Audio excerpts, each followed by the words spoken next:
Get out of my diner! The three kidnappers stared in disbelief at the source of that voice. A black waitress in a faded yellow uniform, grease stains on her apron, name tag crooked.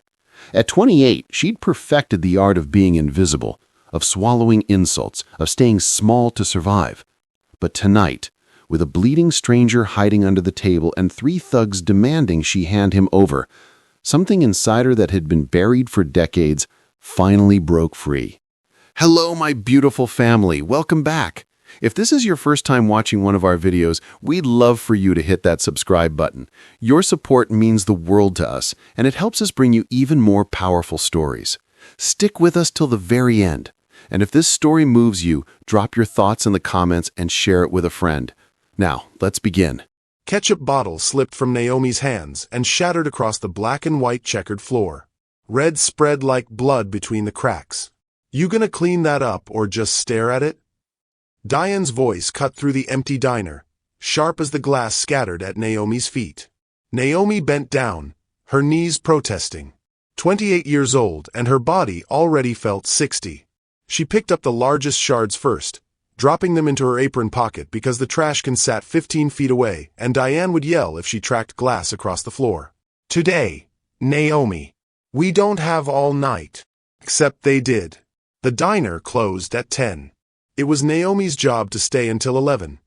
Mopping, restocking, counting the register while Diane went home at 10:01 every single night. Beth had already left at 9:30, pocketing her tips without helping break down the coffee station. Randy the cook had clocked out at 9:15, leaving his grease-covered grill for Naomi to scrub. This was the arrangement. Had been for 3 years. Naomi swept the glass into the dustpan, each piece catching the fluorescent light overhead. The diner smelled like old coffee and desperation. The booths were cracked red vinyl, patched with duct tape. The counter stools wobbled. The jukebox in the corner had been broken since 2019. She carried the dustpan to the trash, her reflection catching in the window. A black woman in a yellow uniform, 2 sizes too big because Diane ordered the wrong size and refused to reorder. Her hair pulled back tight, practical, invisible. Table 7 left you something. Diane pointed at the corner booth without looking up from her phone. Naomi walked over. A single quarter sat on the table beside 2 empty coffee cups and a demolished plate of eggs. She'd refilled their coffee 4 times. Smiled when they called her girl, even though she had a name tag. The bill had been $18.47. 25 cents. She pocketed it without expression. Let her face show nothing because showing something meant giving them power, and she had so little power left to give. You're doing the bathroom tonight. Diane scrolled through her phone. Beth said it's pretty bad. Of course Beth said that. Beth who left early every shift. Beth who got the good sections, the business lunch crowd that tipped 20%. Beth who called Naomi sweetheart, in that voice white women used when they wanted to feel generous without actually being generous. Naomi tied the trash bag. Okay. And the ice machine's making that noise again. Pour hot water in it. Okay. And we're low on sugar packets. Restock from the basement. Okay. Diane finally looked up. Her eyes traveled over Naomi with the kind of assessment a person gives a tool they're checking for damage. You seem tired. Tired.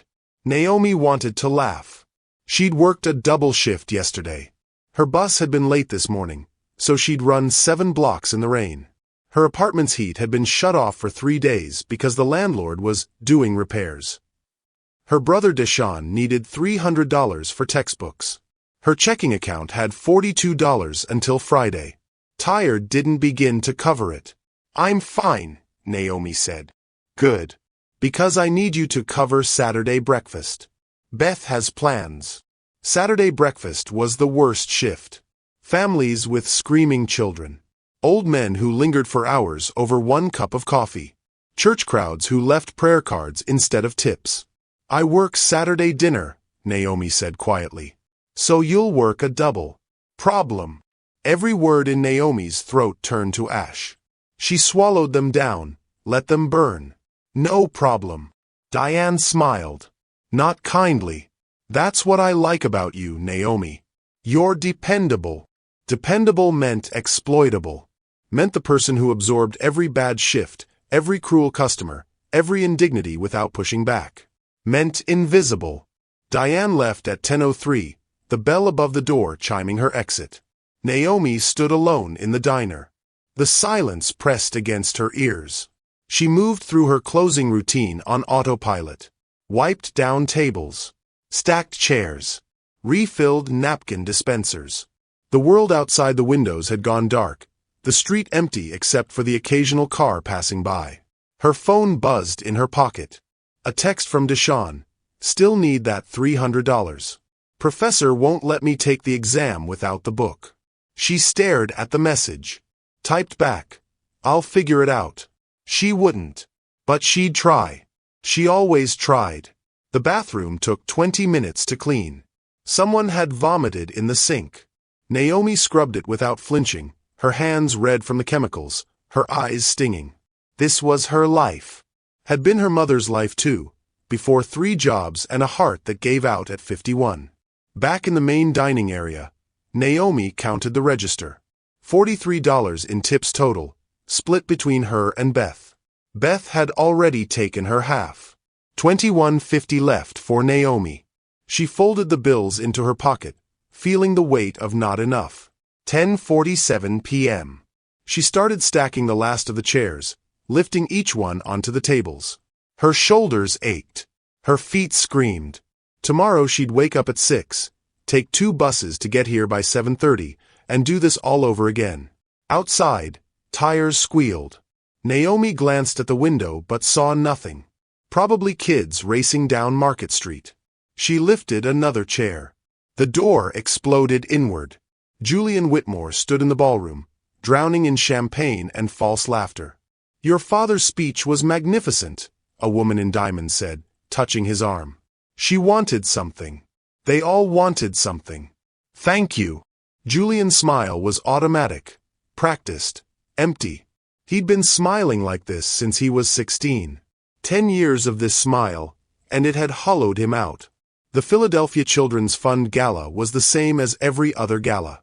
Rich people congratulating themselves for writing checks.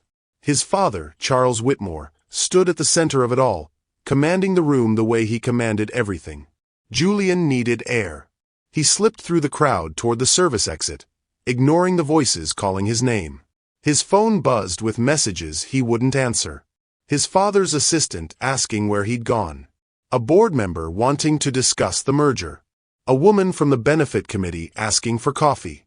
None of them saw him. They saw the Whitmore name. The trust fund. The future CEO of Whitmore Industries. The service hallway was blessedly quiet. Julian loosened his tie, breathing for the first time in hours. The event would go until midnight. He could hide here for 10 minutes, maybe 15 before his father sent someone to retrieve him. He pulled out his phone.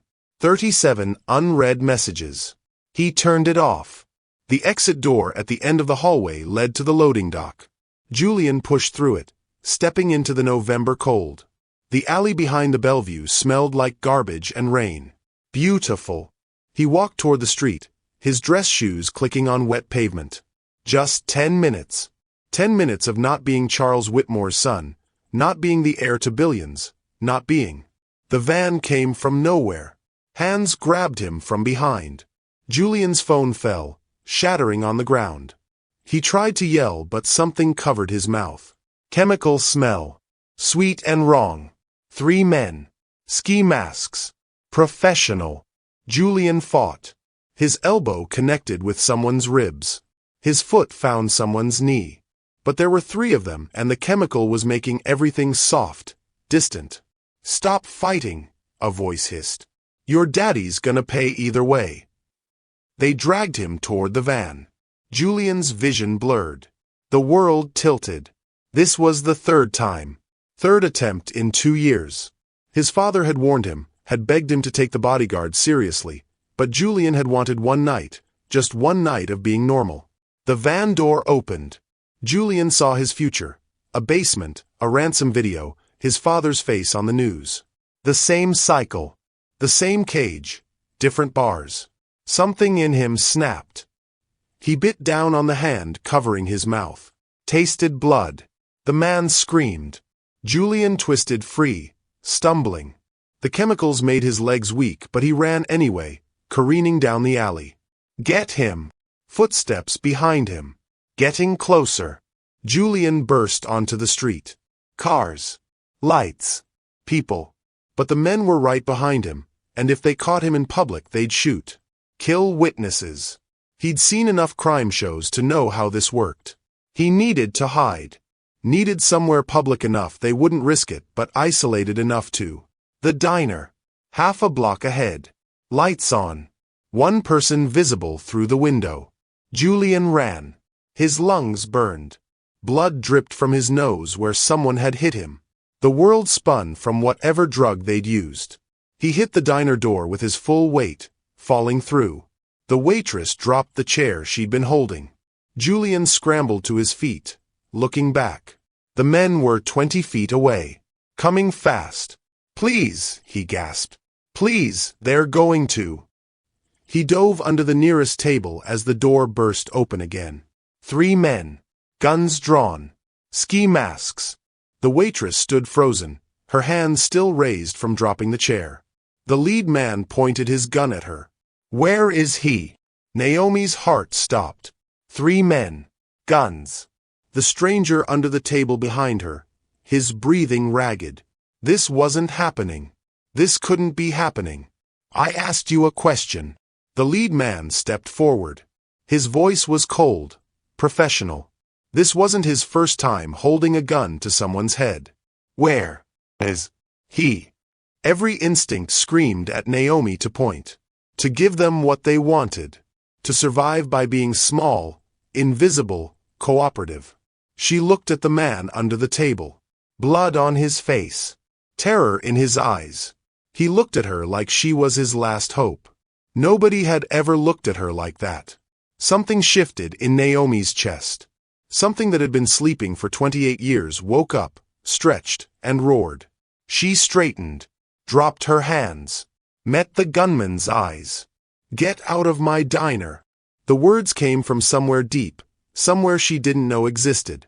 Her voice didn't shake, didn't waver. The gunman laughed. Your diner. That's right. Naomi walked toward the counter, her legs steady despite the gun tracking her movement. My diner. And you're trespassing. She reached under the register. The men tensed. She pulled out the phone receiver, old and corded, and held it up. Police are already on their way. I hit the silent alarm when you walked in. She pointed at the camera in the corner. Broken since 2020, but they didn't know that. Got your faces on camera. License plate from the van outside too. Complete lies. Every word. But she said it like truth. Said it like someone who owned something, who had power, who mattered. The lead man hesitated. Looked at his partners. She's bluffing. Am I? Naomi tilted her head. You want to bet your freedom on that? Because I got a real clear shot of your face when you came through that door. Detective Raymond Park is gonna love seeing that footage. She'd pulled the detective's name from a news report she'd seen last month. Random, but specific enough to sound real. Check the camera, the lead man told one of his partners. The second man moved toward it. Naomi's heart thundered, but her face stayed calm. Don't bother, she said. It's cloud-based. Already uploaded. You shoot me, you're just adding murder to kidnapping. How's that gonna play? The men looked at each other. She could see the doubt creeping in. The calculation. Sirens, the third man said suddenly. I hear sirens. Naomi heard nothing, but she nodded.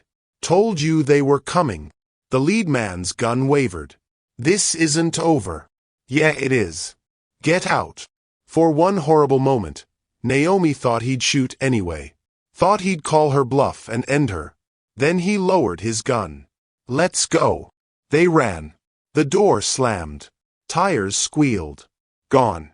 Naomi's legs gave out. She grabbed the counter, gasping. Her whole body shook. The phone receiver fell from her hand, clattering against the floor. Are they really coming? The stranger crawled out from under the table. The police. Naomi looked at him. Started laughing. Couldn't stop. The laughter turned into something else. Something that might have been crying. No, she said. No police. No camera. No silent alarm. I was bluffing. He stared at her. You were. All of that was a lie. Every word. She'd lied. She'd been powerful. She'd been loud. She'd been visible. And she'd saved him. The stranger stood slowly, unsteady. He looked at her like she'd performed a miracle. Like she was something more than a waitress in a yellow uniform. You saved my life, he whispered. Naomi shook her head. You need to go. They might come back. Who are you? Nobody. The word came automatically. Her default. I'm nobody. That's not true. He stepped closer. Blood dried on his lip. His expensive suit was torn. What's your name? Naomi. Naomi. He said it like he was memorizing it. I'm. Don't tell me. She held up a hand. I don't want to know. Just go. Please. Before they come back. He hesitated. Pulled something from his pocket. A business card, white and crisp. Set it on the counter. If you ever need anything. Anything at all. Then he was gone, slipping out the back door into the night. Naomi stood alone in the diner. Her hands still shook. She looked at the card. No name. Just a phone number in black ink. She should throw it away. Should forget this night ever happened. Should go back to being invisible, safe, small. Instead, she put the card in her pocket. The clock above the register read 10:53 p.m. Everything had changed in 6 minutes. Naomi picked up the chair she'd dropped. Went back to closing. But something was different now. Something in her chest that hadn't been there an hour ago. She'd been loud. She'd been powerful. She'd been seen. Naomi woke to her alarm and the business card staring at her from the nightstand. She'd put it there before collapsing into bed at midnight. Now, in the gray morning light filtering through her thin curtains, it looked different. Less like possibility, more like evidence of temporary insanity. She'd lied to armed men. Could have died. Should have died. Her phone buzzed. Deshawn, did you get the money? Naomi deleted the text without answering. She had $42. $21.50 from last night's tips. The $300 might as well be $3 million. She showered in cold water because the heat still wasn't working. Got dressed in her spare uniform, the yellow fabric scratchy against her skin. Caught the 7:15 bus to the diner, watching Philadelphia wake up through smudged windows. The card stayed on her nightstand. She wouldn't call. Couldn't call. Last night was an accident, a moment of temporary courage that wouldn't survive daylight. By 7:45, she was pouring coffee for the morning regulars at Rosie's diner. More cream, Mr. Patterson demanded without looking at her. Naomi brought cream. Smiled. Disappeared. The diner looked exactly the same. The floor she'd mopped. The tables she'd wiped. The chairs she'd stacked. No evidence that anything extraordinary had happened here 12 hours ago. Diane arrived at 8, took one look at Naomi, and frowned. You look terrible. Didn't sleep well. Well, wake up. We've got a full house. Diane walked away, already on her phone. The breakfast rush hit like it always did.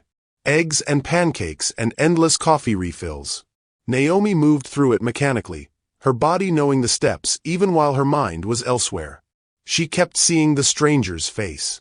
The way he'd looked at her. Like she mattered. Nobody looked at her like that.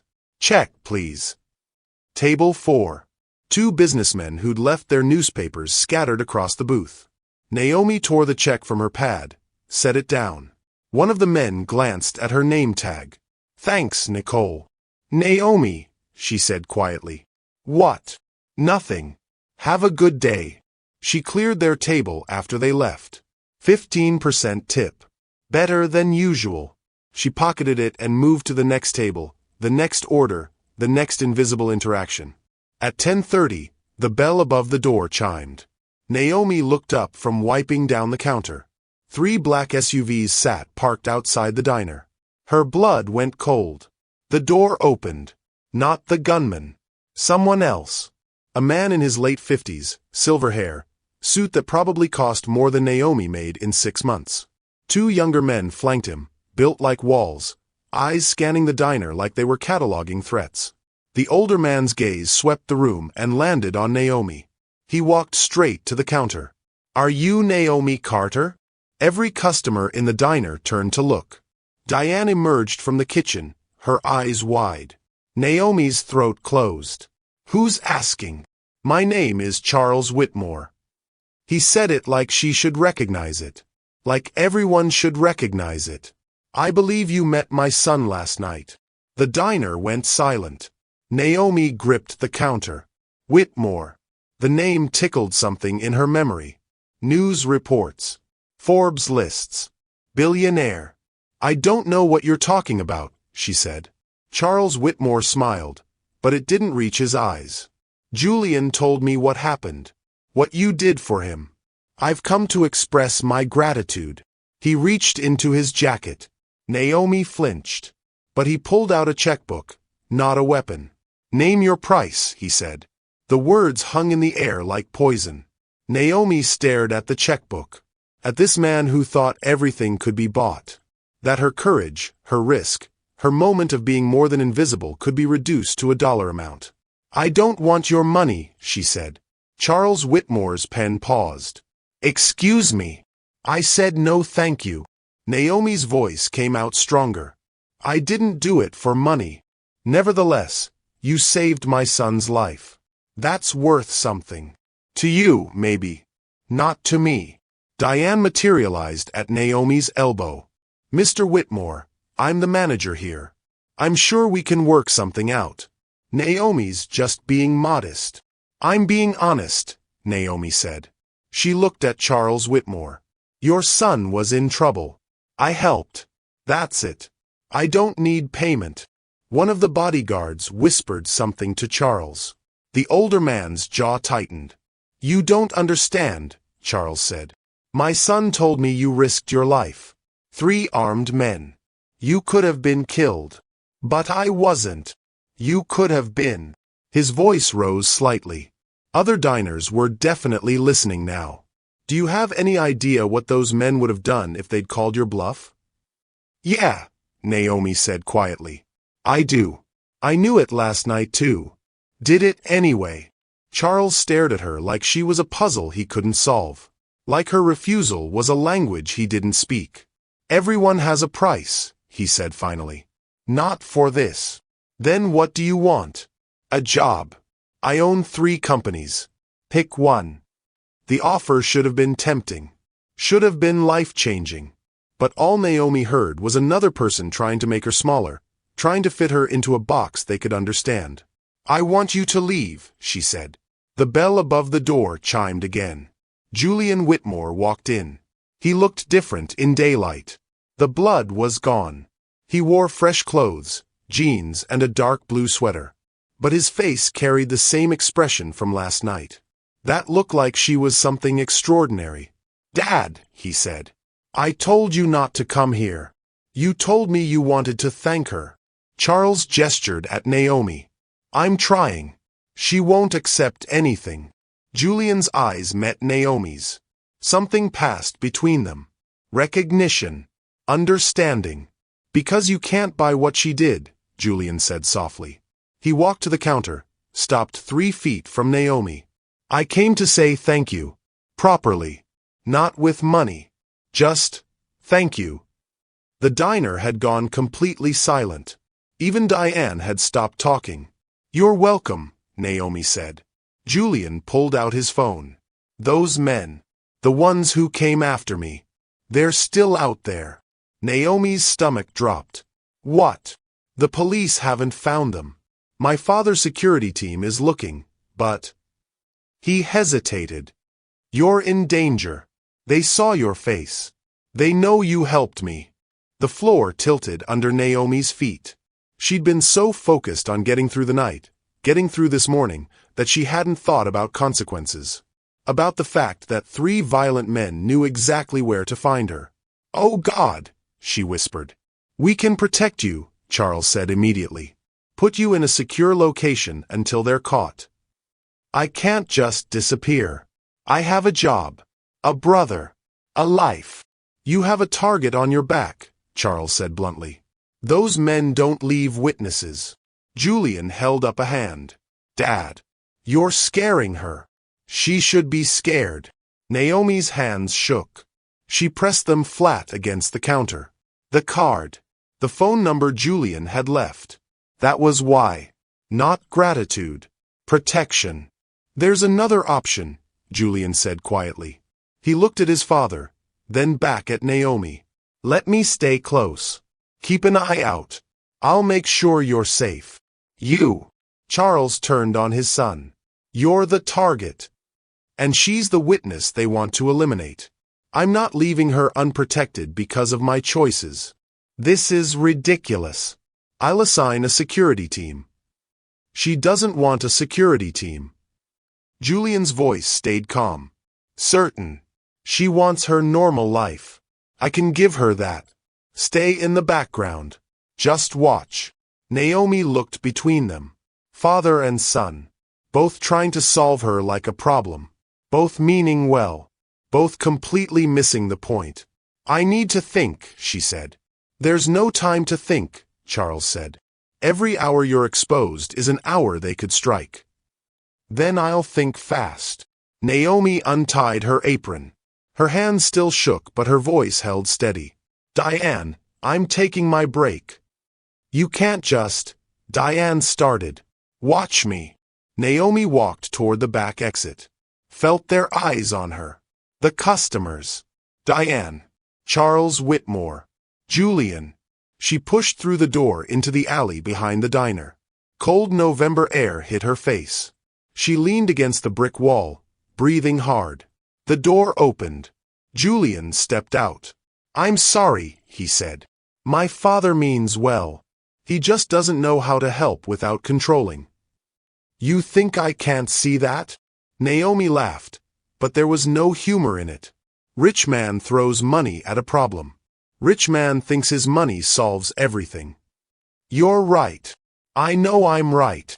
Julian moved closer, not invading her space, but close enough that she could see the bruise forming along his jaw. Evidence of last night. Evidence that this was real. "I meant what I said," he told her. "I want to keep you safe. Not because my father ordered it. Because you saved my life when you didn't have to. When it cost you everything to do it.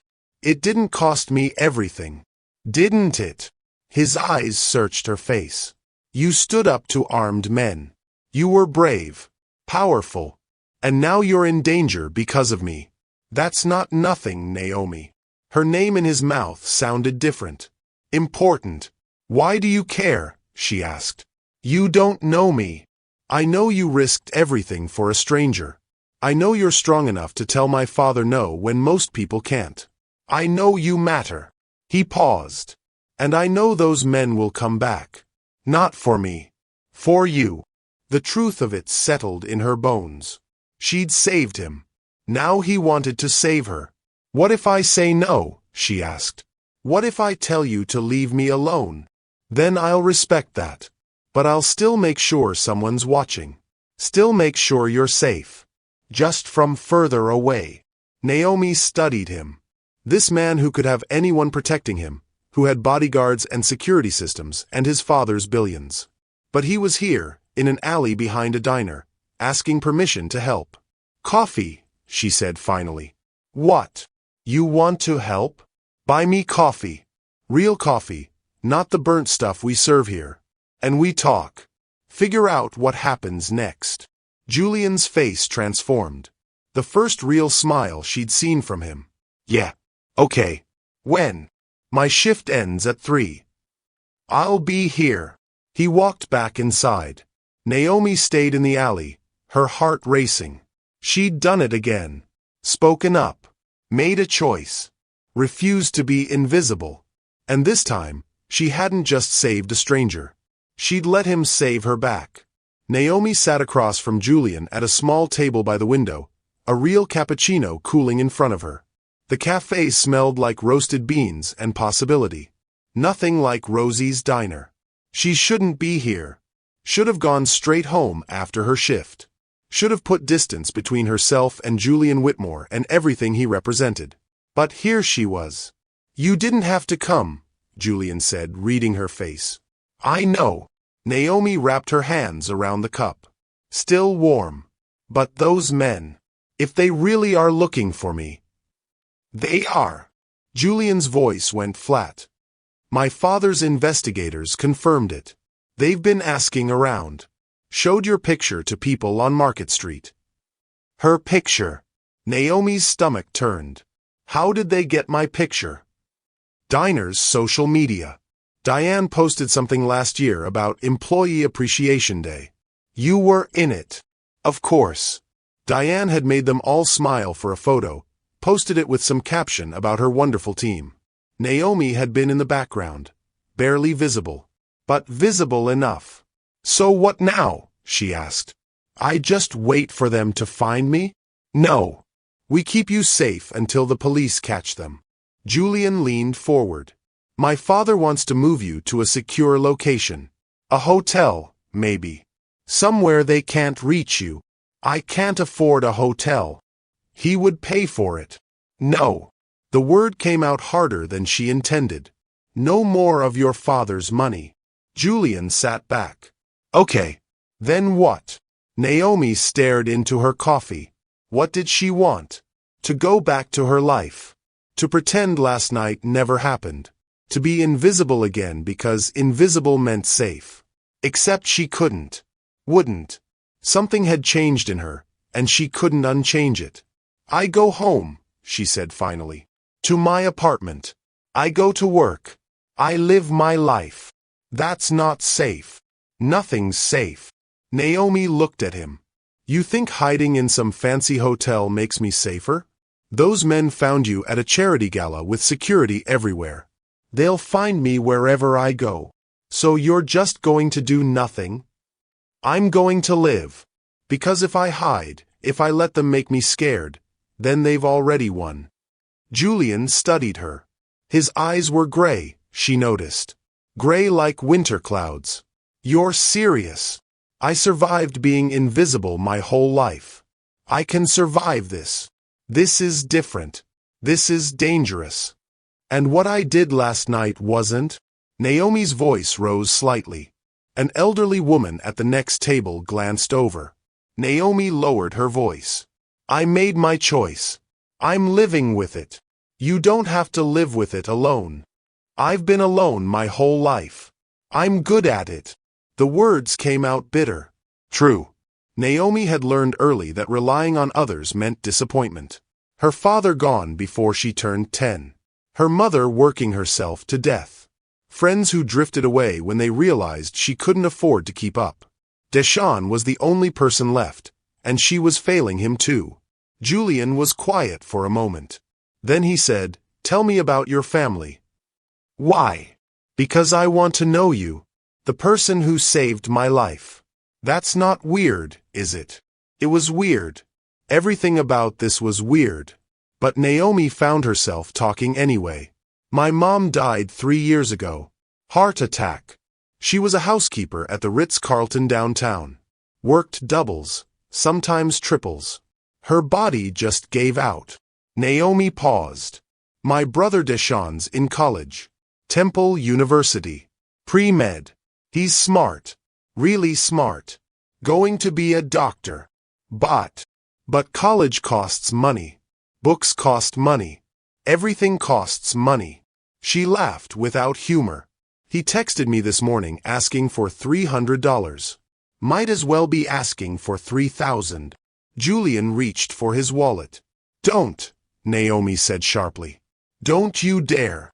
I know what you were doing. And I don't want it." She stood up. The chair scraped against the floor. "This was a mistake. I should go." "Naomi, wait." But she was already heading for the door. The November air hit her face, cold and clarifying. What was she doing?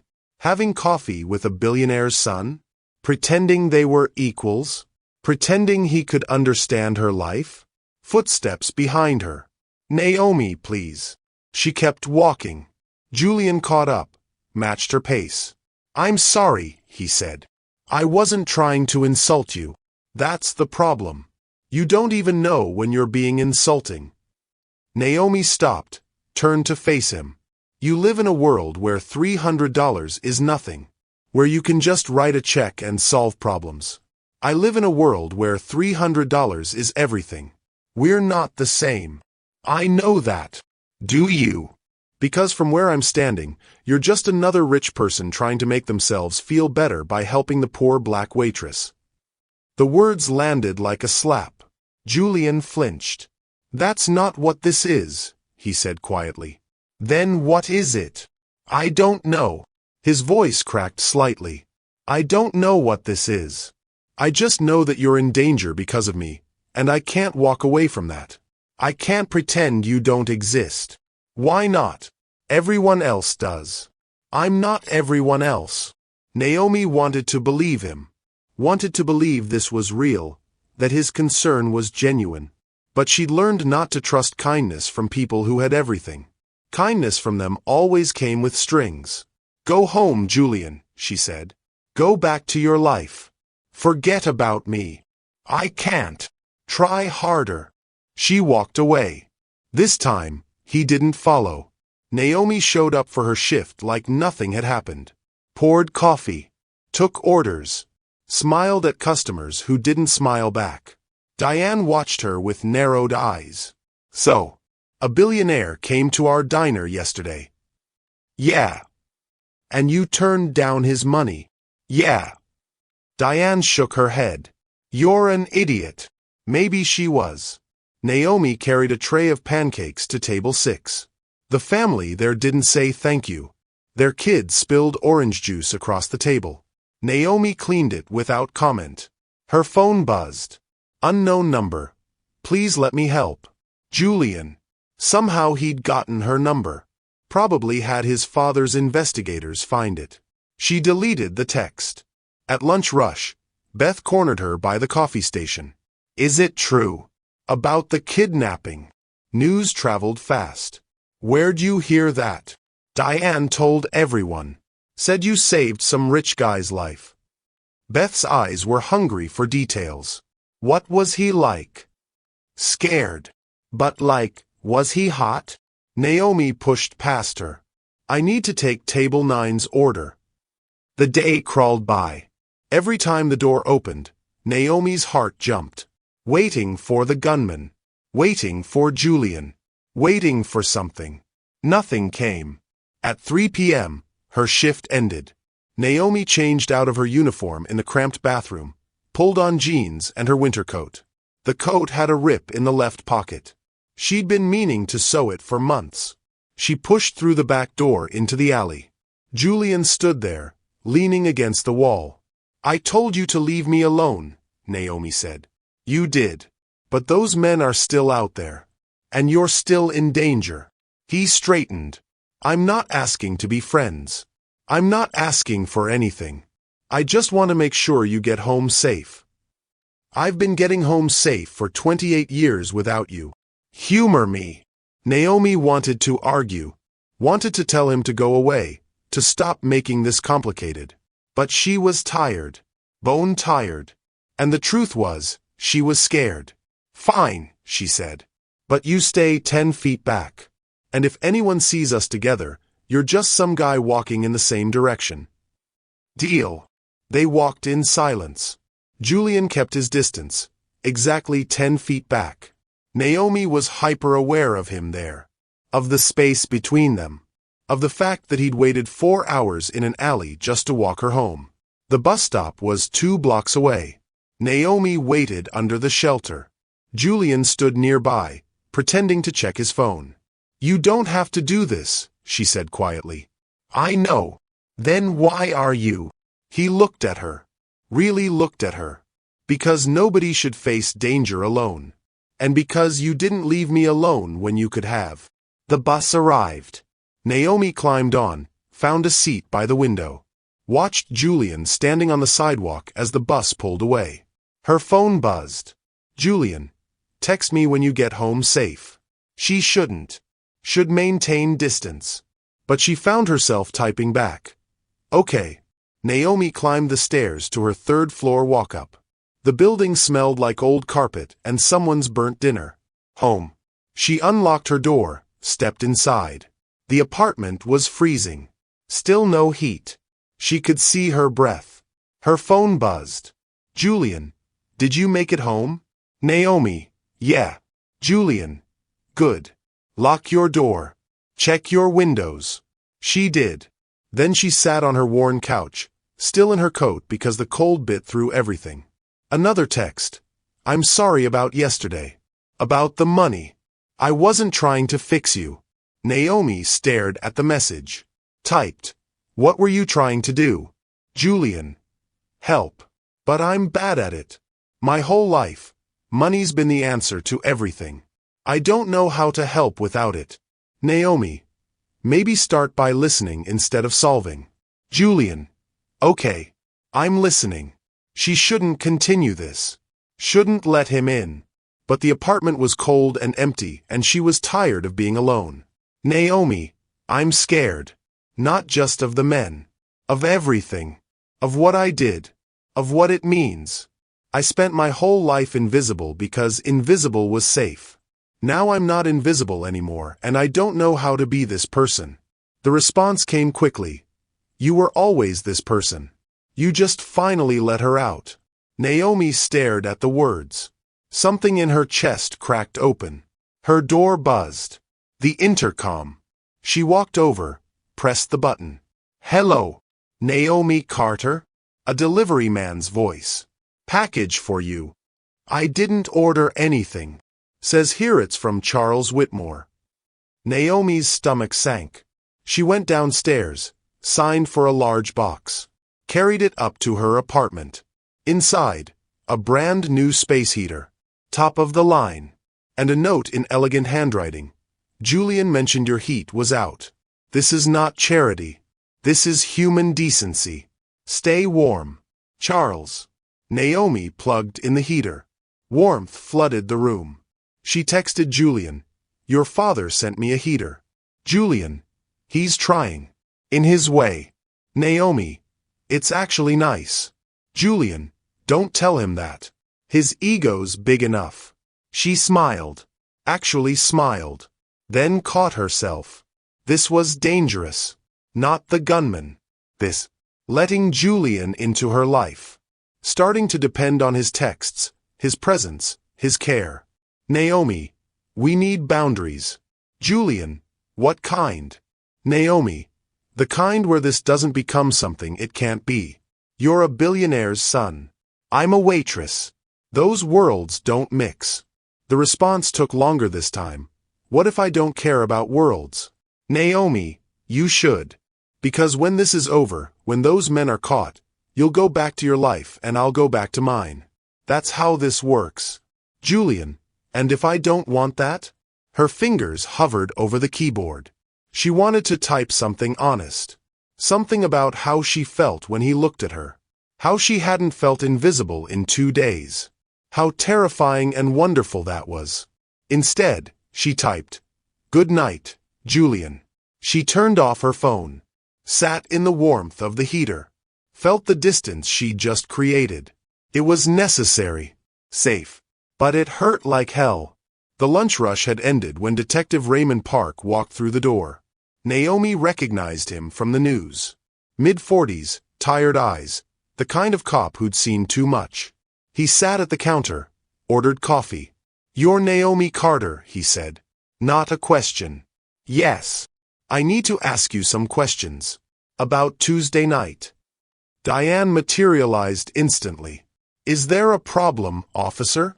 No problem. Just following up on an incident. He looked at Naomi. Is there somewhere private we can talk? They sat in the back booth. Detective Park pulled out a notepad, clicked his pen. Walk me through what happened. The men who came in. What they said. What you said. Naomi repeated the story. The stranger bursting in. The three masked men. Her bluff about cameras and police. Park wrote everything down. You got a good look at them? They wore masks. But you saw something. Height, build, voices. She described what she remembered. The lead man, tall and broad. His cold voice. The way he moved like someone trained. The other two, younger, nervous. Vincent Calabrese, Park said. That's who we think the leader is. Professional kidnapper. Works with a crew. Been after Julian Whitmore for months. You know who he is and he's still free? Knowing and proving are different things. Park's jaw tightened. But we're close. Real close. Problem is, these guys don't leave witnesses. The words hung heavy. How close? Naomi asked. Could be today. Could be next week. Until then, you're exposed. Park closed his notepad. Charles Whitmore offered to put you in protective custody. You should take it. I can't just disappear. Better than disappearing permanently. Naomi's hands went cold. You think they'll really come after me? I think Vincent Calabrese doesn't take chances. You saw his face, even with the mask. You can identify his voice. You're a liability. Park stood. Think about the protective custody. I'll be in touch. He left. Naomi sat in the booth, her heart hammering. Her phone buzzed. Julian, did the detective find you? Naomi, yeah. He wants me in protective custody. Julian, good. When do you leave? Naomi, I'm not going. 3 dots appeared, disappeared, appeared again. Then her phone rang. She answered. I told you. You're going to get yourself killed. Julian's voice was tight. Scared. Park doesn't exaggerate. If he says you're in danger, you're in danger. I have a life. A job. I can't just abandon everything. What good is your life if you're dead? Naomi stood, walked to the window. Outside, Philadelphia moved like normal. Cars. People. The world continuing like she wasn't falling apart. Come stay with me, Julian said suddenly. What? My building. It has security. Cameras. Guards. Vincent can't get to you there. Julian. Just until they catch him. A few days, maybe a week. You'll have your own space. I won't bother you. You'll just be safe. I can't afford. It's not about money. It's about keeping you alive. His voice cracked. Please, Naomi. Please don't make me watch you die because you're too stubborn to accept help. The raw fear in his voice stopped her. 1 week, she said finally. If they haven't caught him in a week, I'm going back to my life. Deal. I'll send a car. No car. I'll take the bus. Naomi. Bus or nothing. He sighed. Fine. Text me when you're close. I'll meet you in the lobby. She hung up. Stood there feeling like she'd just agreed to jump off a cliff. Diane appeared at her elbow. Everything okay? I need a few days off. Absolutely not. We're short-staffed as it is. It's not a request. Naomi met Diane's eyes. For the first time in 3 years, she didn't look away. I have a family emergency. I'll be back next week. Diane's mouth opened. Closed. Fine. But don't expect to get paid for the time off. I won't. Naomi finished her shift. Took the bus home. Packed a small bag with clothes, toiletries, her phone charger. Looked around her cold apartment and wondered if she'd regret this. Her phone buzzed. Deshawn, any luck with the money? She stared at the text. $300. Still impossible. She typed. Working on it. Give me a few more days. Deshawn, professor's deadline is Monday. Monday. 3 days away. Naomi grabbed her bag and left. The building was glass and steel, 20 stories of wealth and privilege. Naomi stood across the street, her bag feeling heavier by the second. She could still turn around. Go home. Face the danger alone like she'd faced everything else. Her phone buzzed. Julian, I see you standing there. Come inside. She looked up. Saw him in the lobby, waving. No turning back now. The lobby was all marble and soft lighting.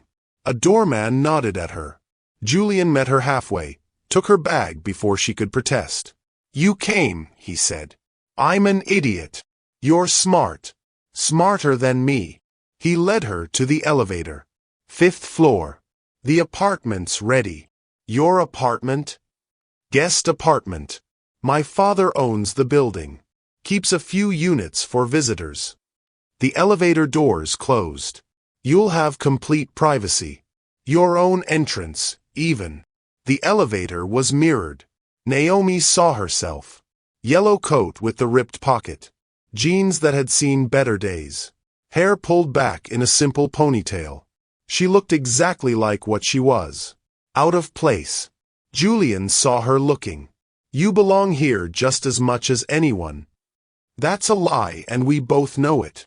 The elevator opened. 5th floor. Julian led her down a quiet hallway to apartment 5C. Unlocked the door. Naomi stepped inside and stopped. The apartment was bigger than her entire place. Living room with tall windows overlooking the city. Kitchen with gleaming counters. Bedroom visible through an open door. Everything clean, new, expensive. This is too much, she whispered. This is safe. Julian set her bag down. There's food in the fridge. Fresh sheets on the bed. Wi-Fi password is on the counter. Where's your apartment? Upstairs. 10th floor. He pulled out his phone, typed something. Her phone buzzed. I just sent you my number. Already had it, but now it's official. Call me if you need anything. Anything at all.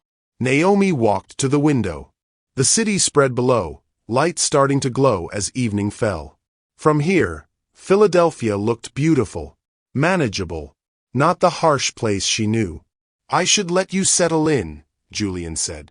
Wait. She turned. Why are you doing this? Really? He was quiet for a moment. You want the truth? Always. Because when those men had guns pointed at me, when I thought I was going to die, you saved me. Not because you knew who I was. Not for money or recognition. You just did it. He moved closer. My whole life, people have wanted something from me. My name, my money, my connections. You're the first person who gave me something without wanting anything back. I'm not some saint, Julian. I'm just a person who made a choice. Exactly. You chose me. A stranger. And I'm choosing you back. Choosing to keep you safe because you deserve it. Because you matter. The words hit her chest like a fist. I should go, Julian said. Let you rest. But I'm right upstairs if you need me.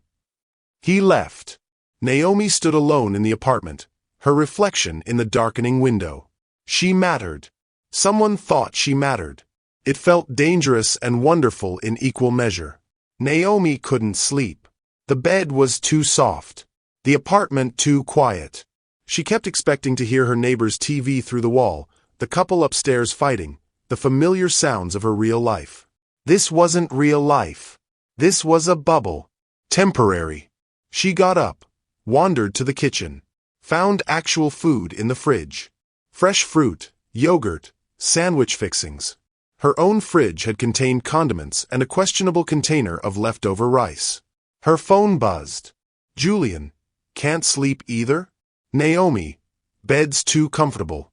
Julian, that's a problem I've never heard before. Naomi, welcome to my world. Julian, want company? I make terrible hot chocolate, but I make it with real chocolate. She should say no. Should maintain distance. But the apartment felt too big and empty. Naomi, okay. 10 minutes later, he knocked. Naomi opened the door. Julian held 2 mugs, steam rising. Warned you it was terrible, he said, handing her one. She sipped. It was actually good. You lied. This is great. My one useful skill. He sat on the couch, leaving space between them. How are you doing? Really? Terrified? Grateful? Confused? Naomi sat in the armchair across from him. Safe distance. This whole thing is insane. Yeah. Your life is always like this? Kidnapping attempts and rescue missions. The kidnapping part, unfortunately, yes. The rescue part is new. He looked at her over his mug. Usually I'm surrounded by bodyguards. But I snuck away from the gala Tuesday night. Wanted 1 hour of being normal. How'd that work out? Got kidnapped. Met you. Mixed results. Naomi laughed despite herself. You have a weird definition of success. Meeting you was the success. The kidnapping was just the method. The words sat between them, heavy with meaning. We can't do this, Naomi said quietly. Do what? Whatever this is. This thing where we pretend we could be something. She set down her mug. You're Charles Whitmore's son. I'm a waitress from South Philly. When this is over, you go back to galas and board meetings. I go back to the diner. What if I don't want that? Doesn't matter what you want. It's what is. Julian leaned forward. You know what I've learned? What is and what could be are only different if we choose to keep them different. That's easy to say when you have money. It's hard to say when you have everything to lose. His voice went soft. I could lose my father's approval, my inheritance, my whole life if I choose wrong.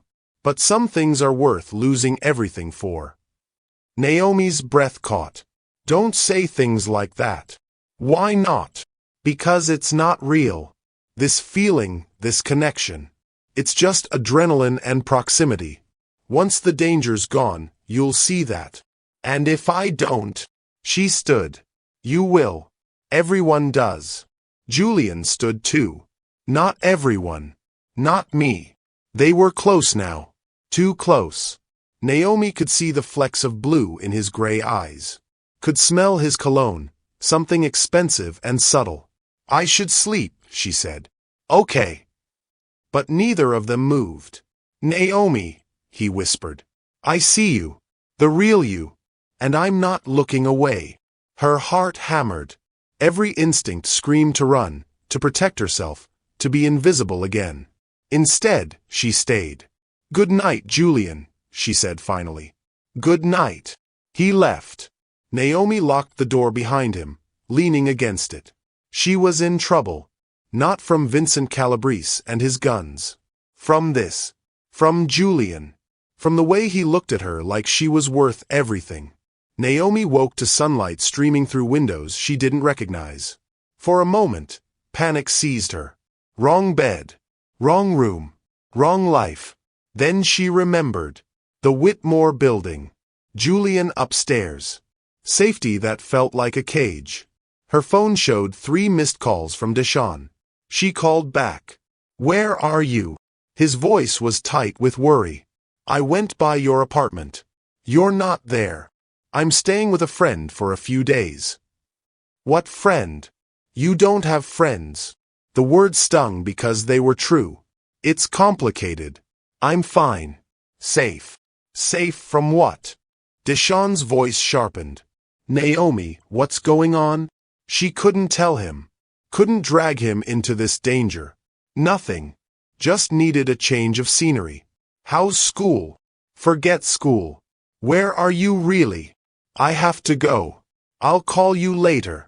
She hung up before he could argue. Guilt twisted in her stomach. Deshawn deserved better than lies. Deserved the $300 she couldn't give him. Deserved a sister who had her life together. A knock at the door made her jump. Julian's voice came through. Naomi, you awake? I brought breakfast. She opened the door. He held a tray with bagels, cream cheese, fresh orange juice. Still in pajama pants and a white t-shirt, hair disheveled. He looked younger like this. More real. You didn't have to do this, she said. I know. But I wanted to. He set the tray on the coffee table. Also, Detective Park called. They found Vincent's van abandoned in Kensington. He's getting desperate. Naomi's appetite vanished. That's good, right? Means they're close to catching him. Or it means he's changing tactics. Julian sat on the couch. Park wants us to stay put. Stay safe. Us. Like they were a unit now. Naomi took a bagel, not tasting it. Tell me about the first kidnapping attempt. The one before Tuesday. Julian's face changed. Closed off slightly. Why? Because I want to understand. Want to know what I'm really dealing with. He was quiet for a long moment. Then he started talking. First time was 18 months ago. I was leaving the office, late night. They grabbed me in the parking garage. Had me for 6 hours before my father's security team found me. His hands gripped his knees. They didn't hurt me. Just kept me in a basement. Filmed a ransom video. My father paid $2 million. They let me go. And the second time? 4 months ago. Different crew, same goal. Grabbed me outside a restaurant. That time they got $3 million before the FBI caught them. He looked at her. Vincent Calabrese is smarter than the others. More patient. He's been watching me for months. Learning my patterns. Tuesday night was his best chance. Would have worked too, if not for you. Naomi set down her bagel. Your father must be terrified. He's furious. Wants me to live in a bubble. Bodyguards everywhere. Armored cars. No freedom. Julian's voice went bitter. But that's not living. That's just existing in a different kind of prison. Better than being dead. Is it? He looked at her. You know what the worst part is? Those 6 hours in that first basement. I kept thinking about how my father would pay. How money would solve it. How money solves everything for us. And I hated it. Hated that my worth could be measured in dollars. Naomi understood that feeling. Different reasons, same weight. My mother died when I was 12, Julian said suddenly. Car accident. Drunk driver ran a red light. She died instantly. I'm sorry. My father buried himself in work after. Built the company bigger, made more money. Like if he was successful enough, rich enough, powerful enough, he could prevent anything bad from ever happening again. Julian's voice cracked. But he can't. Money doesn't stop drunk drivers or kidnappers or life. It just builds bigger walls. Naomi moved to sit beside him. Not touching but close. My mom died 3 years ago. Heart attack at work. She was cleaning a hotel room when it happened. The guests complained because housekeeping was delayed. Julian's head snapped up. What? They complained. Said the room wasn't ready on time. Didn't care that a woman had just died.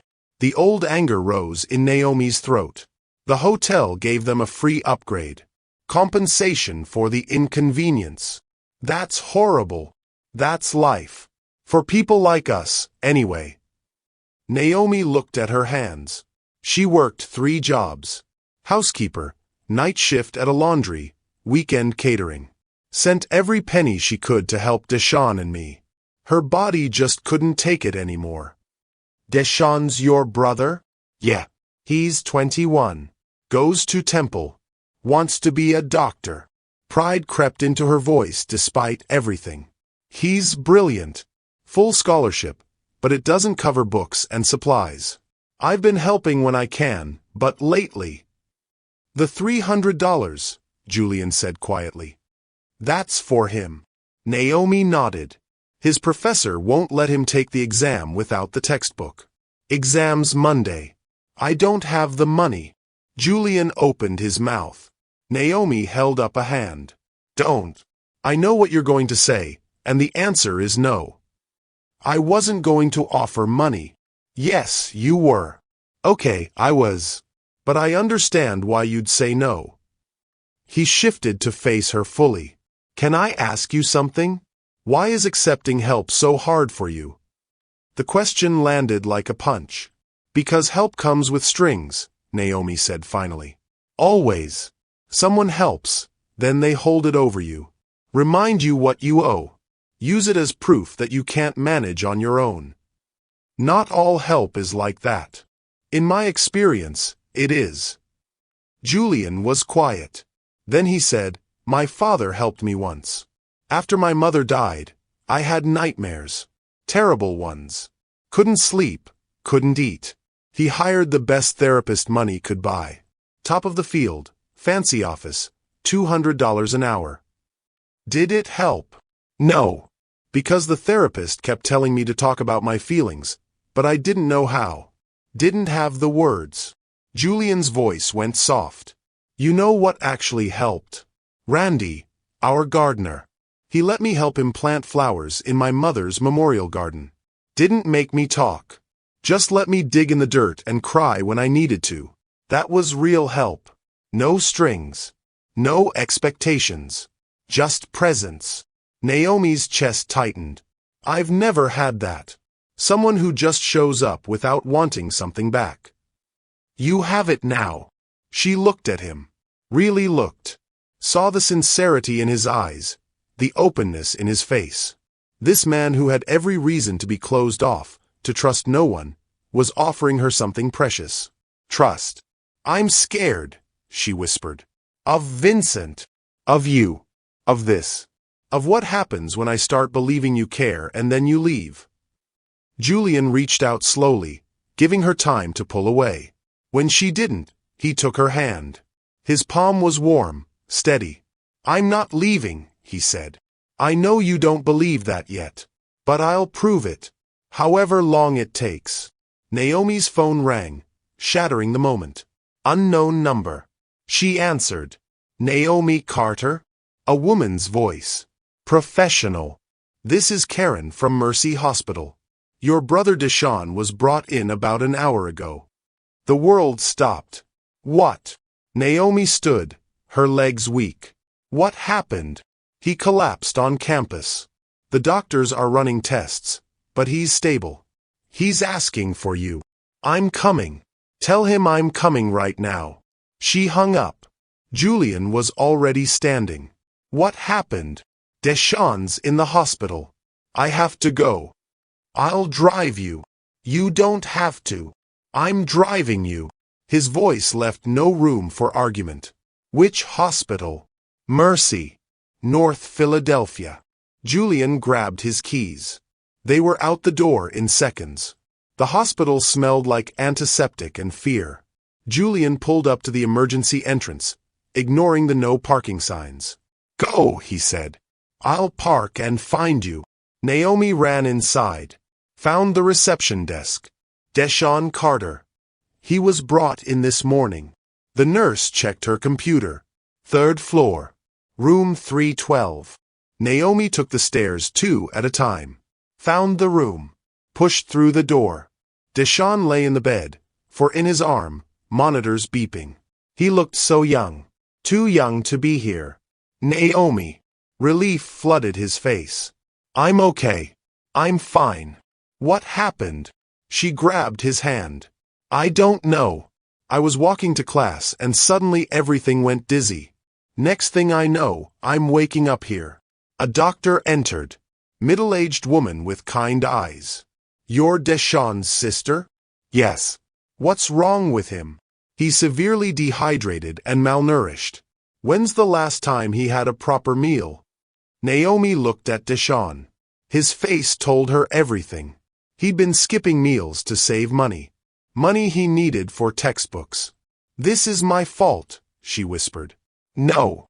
Deshaun squeezed her hand. "Don't do that. I'm fine. They're just going to give me fluids and I'll be out of here." "He needs to stay overnight for observation," the doctor said. "And he needs to eat regularly. His body can't sustain this level of stress." The doctor left.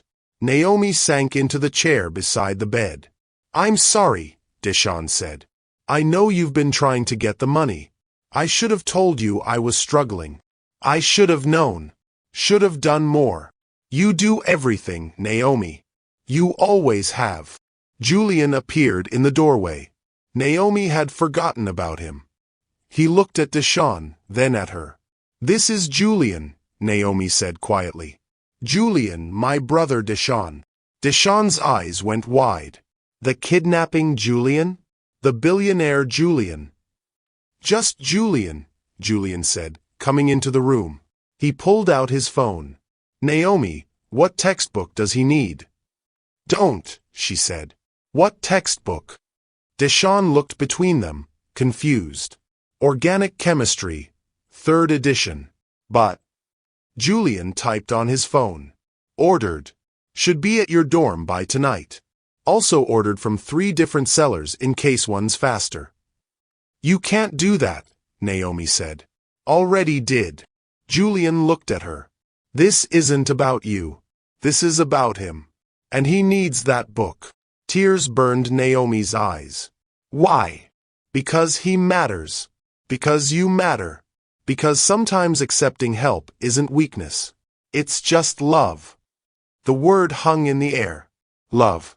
Deshaun watched them with dawning understanding. Oh, this is, you two are. Complicated, Naomi said. In love, Julian said at the same time. Naomi's breath stopped. Julian had just said love. Out loud. In front of her brother. Like it was simple. Like it was true. I need air, she said, standing abruptly. I need to.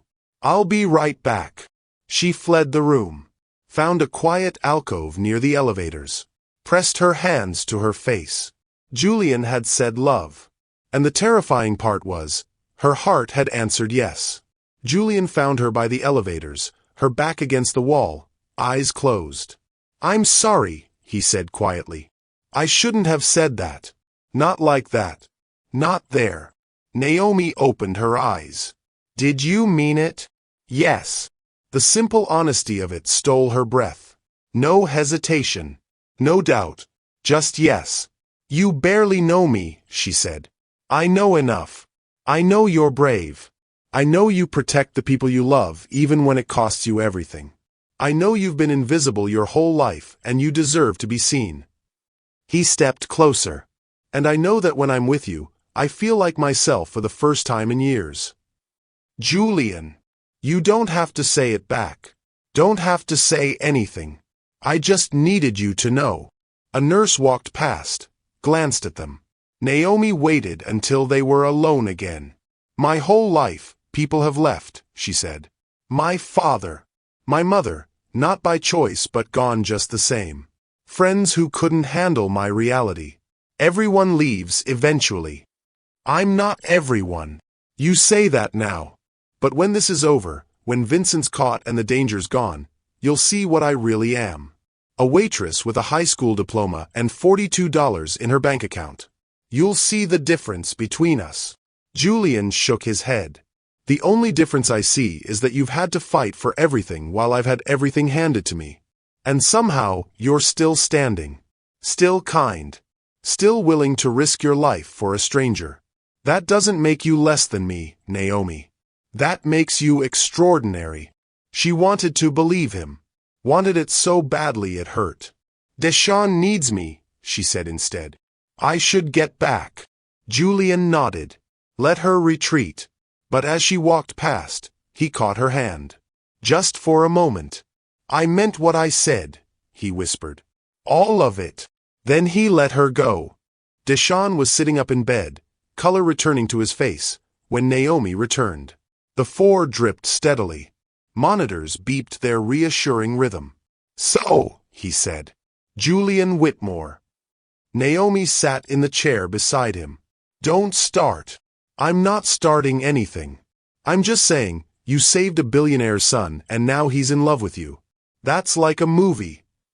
Real life isn't a movie. Maybe it should be. Deshaun studied her. You love him too. I can see it. You're dehydrated. You're hallucinating. I'm your brother. I know you. He reached for her hand. You've spent your whole life taking care of me. Taking care of Mom before she died. Taking care of everyone but yourself. Maybe it's time someone took care of you. Naomi's throat tightened. I don't know how to let someone do that. Then learn. Because that man just bought me 3 textbooks without blinking. You know why? Not to impress you. Because he saw someone you love struggling and he fixed it. That's not throwing money at a problem. That's caring about what you care about. A text came through on Naomi's phone. Julian, going to grab food. Want anything? She stared at the message. Such a simple question. Want anything? When was the last time someone had asked her that? Naomi. Coffee. Real coffee. Not hospital coffee. Julian. Done. Be back in 20. Deshawn watched her type with a knowing smile. Yeah. You're definitely not in love. Shut up. Make me. For the first time in days, Naomi laughed. Really laughed. It felt good. Felt like breathing after being underwater too long. Julian insisted on staying with Deshawn until the hospital released him the next morning. Naomi went back to the apartment, exhausted. She showered, changed into comfortable clothes, tried to make sense of the day. Deshawn was okay. The textbooks were ordered, and Julian had said he loved her. Her phone rang. Unknown number again. She answered cautiously. Naomi Carter? A man's voice. Rough. Familiar. Her blood went cold. Who is this? You cost me $2 million, sweetheart. The Whitmore kid was mine. You took him. Vincent Calabrese. Naomi's hand shook. How did you get this number? I get everything eventually. Addresses. Phone numbers. Schedules. His voice went cold. You're at the Whitmore building right now. 5th floor. Apartment 5C. Want to know what you're wearing? Terror seized her. She ran to the window, looked down at the street. Saw nothing. No one. I'm coming for you, Vincent said. Not today. Not tomorrow. But soon. And when I do, you'll wish you'd just given me the boy. The line went dead. Naomi dropped the phone. Backed away from the window. Her breath came in gasps. He knew where she was. Knew everything. She grabbed her phone with shaking hands. Called Julian. Naomi? What's wrong? Vincent called. He knows where I am. He's watching. The words tumbled out. He described what I'm wearing, Julian. He's here. Somewhere close. Lock the door. Don't go near the windows. I'm coming. You're at the hospital. I'm coming. 10 minutes. Stay on the phone with me. She locked the door, checked it twice. Backed into the corner farthest from the windows. Julian stayed on the line, talking to her, keeping her grounded. 7 minutes later, pounding on the door. Naomi, it's me. She opened it. Julian pulled her into his arms. She collapsed against him, shaking. You're okay, he murmured into her hair. You're safe. I've got you. He knows everything. How does he know everything? I don't know. But we'll figure it out.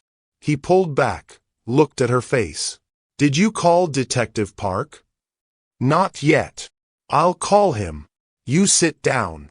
Julian made the call while Naomi sat on the couch, trying to stop shaking. Park promised to be there within the hour. To increase patrols. To trace the call. When Julian hung up, he sat beside her. You're not staying here alone tonight. Where else would I go? My apartment. Upstairs. Or I stay here with you. Your choice. Naomi looked at him. This man who dropped everything at the hospital to race back to her. Who held her like she was something precious. Who looked at her like she mattered. Stay, she whispered. Please stay. Okay. I'm not going anywhere. Detective Park had come and gone. Set up extra security. Traced the call to a burner phone. Useless. Promised protection, but they both knew it wasn't enough. Vincent was a ghost. Professional. Patient. Julian ordered dinner from a restaurant Naomi had never heard of. Italian food that came in real plates, not takeout containers. They ate in near silence, the fear still humming under everything. Tell me something happy, Naomi said suddenly. Something from before all this. Julian thought for a moment. When I was 8, before my mother died, She took me to the Franklin Institute. Just the two of us. No nannies. No security. We spent 4 hours there. She let me touch everything, ask a million questions. We ate hot dogs from a cart outside. That sounds perfect. It was. It was the last time I remember feeling completely free. He looked at her. What about you? What's your happy memory? Naomi smiled despite everything. Christmas when I was 7. We had no money. Like, 0. But my mom somehow got me and Deshaun these little snow globes from the dollar store. Mine had a house in it, his had a car. We shook them for hours, watching the snow fall. Made up stories about the people who lived in the house, where the car was going. You still have it. Lost it in a move years ago. But I remember it perfectly. They were quiet for a moment. Then Julian said, "When this is over, I'll find you another one." You don't have to do that. I know. But I want to. I want to give you 1,000 happy memories to replace the hard ones. Naomi's eyes burned. Why? Because you deserve them. Because somewhere along the way, your happiness became important to me. He shifted closer. Because I love you, Naomi. And love means wanting someone to have every good thing. There it was again. Love. Said so easily, like it was the simplest truth in the world. I don't know how to do this, she admitted. How to be loved. How to trust it. Then we'll figure it out together. No pressure. No expectations. Just us. Naomi looked at this man. Really looked. Saw past the money, the name, the privilege. Saw someone lonely like her. Someone searching for connection like her. Someone brave enough to risk his heart. I'm terrified, she whispered. Me too. Of Vincent. Of losing you. Of you realizing you deserve better than me. His voice cracked slightly. Of going back to my life without you in it. She reached out, touched his face. He leaned into her palm like he'd been starving for touch. Stay close tonight, she said. Please. I don't want to be alone. I'm not going anywhere. They moved to the couch. Julian grabbed a blanket, wrapped it around both of them. Naomi leaned against his chest, feeling his heartbeat steady and strong. Tell me more, she said. About your mother. About the good parts. So he did. Talked about her laugh, her terrible cooking, the way she sang off-key in the car. And Naomi talked about her mother too. The way she hummed while cleaning. Her calloused hands that were always gentle. The sacrifices that had cost her everything. They talked until their voices grew hoarse. Until the fear receded slightly. Until the city lights blurred outside the windows. Somewhere around midnight, Naomi felt Julian's breathing slow. Felt him relax into sleep. She should move, go to the bedroom. But his arms were around her, and for the first time in years, she felt safe. Really, truly safe. She let herself believe it. Just for tonight. Let herself believe this could be real. That love could be simple. That she could have this. I think I love you too, she whispered into the darkness. Julian's arms tightened around her, even in sleep. Outside, the city hummed. Vincent was out there somewhere, hunting. Tomorrow would bring new dangers, new fears. But tonight, Naomi let herself have this. Let herself be held. Let herself matter. And for the first time in her life, invisible Naomi Carter let herself be seen.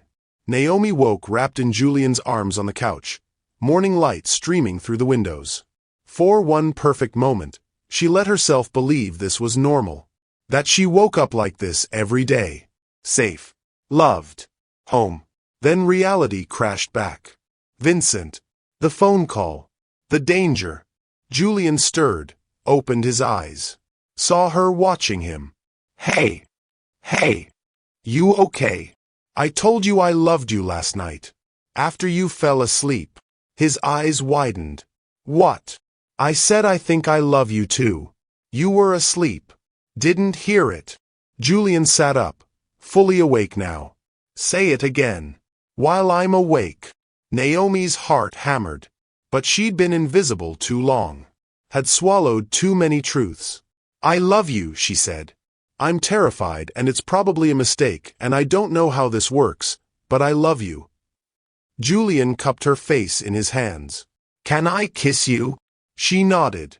He kissed her softly, carefully, like she was something precious.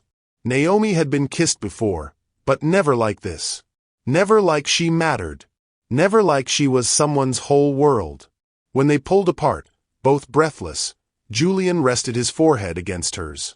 "I love you," he whispered. "Whatever comes next, I love you."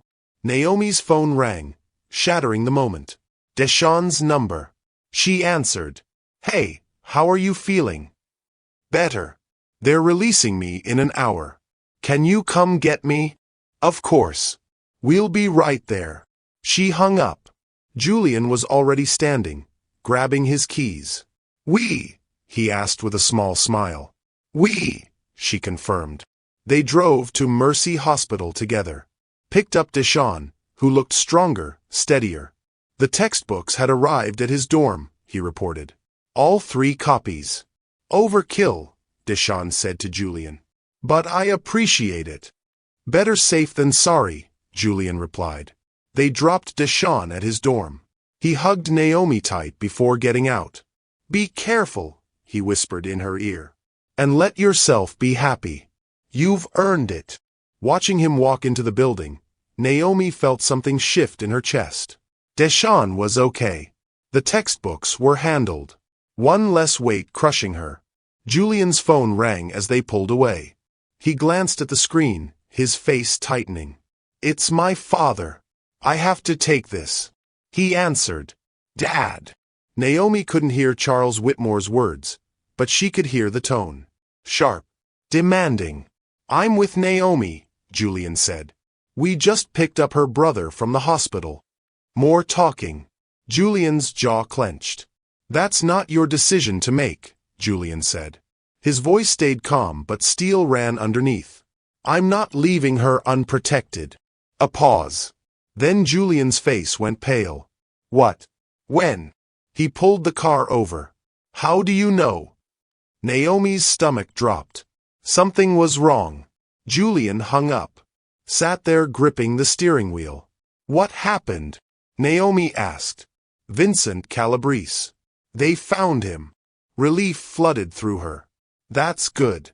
That's over, then." "He's dead, Naomi. Someone killed him 2 hours ago.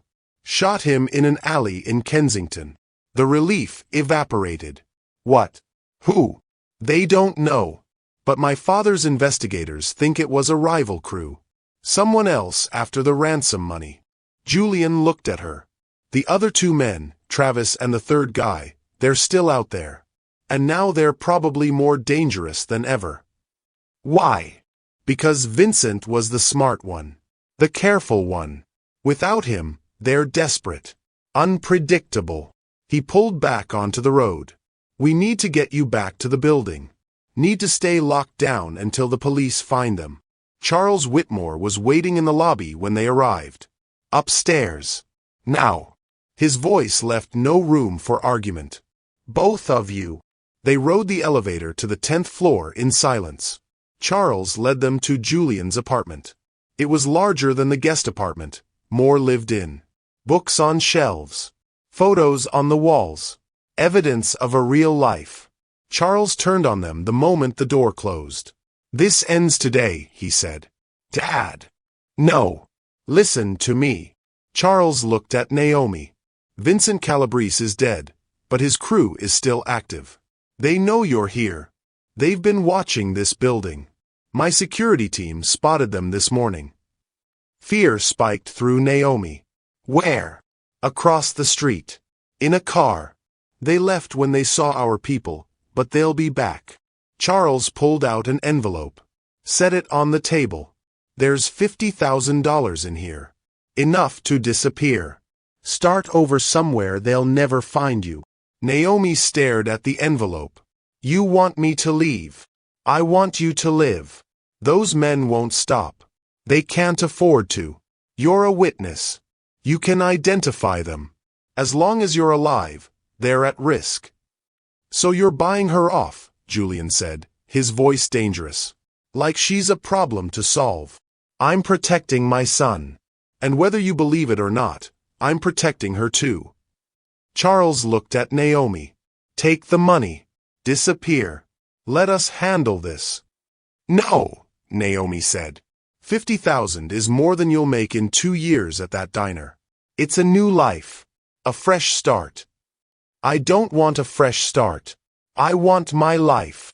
Charles's face hardened. You think you have a life? You're a waitress living in a freezing apartment, working for scraps. This money could change everything. Dad, that's enough, Julian warned. Is it? Because from where I'm standing, she's a liability. To herself and to you. Charles turned to Julian. They're using her to get to you. Don't you see that? Stay close to her and you're giving them exactly what they want. I'm not leaving her. Then you're a fool. The words hung in the air like poison. Naomi felt something crack inside her. This was it. The moment she'd been waiting for. The moment when reality crashed through the fantasy. He's right, she said quietly. Julian spun to face her. What? Your father's right. I'm a liability. I'm putting you in danger just by being near you. She looked at the envelope. At the money that could save her. Save Deshawn. Give them both a chance. Maybe I should take it. Maybe I should go. No. Julian grabbed her hand. Don't listen to him. Why not? He's making sense. I'm a waitress, Julian. You're a billionaire's son. We were kidding ourselves thinking this could work. That's not true. Isn't it? Naomi pulled her hand away. Look at us. Really look. Your father's offering me more money than I've ever seen because that's the only way people like you deal with people like me. Pay us off. Make us disappear. That's not what I'm doing, Charles said. I'm trying to save your life. By erasing it. By sending me away from everyone I love. From my brother. From my home. From Julian. Her voice broke. That's not saving me. That's just another kind of death. Julian stepped between her and his father. She's not taking the money. She's staying here. With me. And you're going to accept that. I can't. Charles's voice was raw. Honest. I can't lose you, Julian. You're all I have left. Your mother died and I couldn't stop it. These men keep coming after you and I can't stop that either. But this, her, I can stop. I can protect you from this.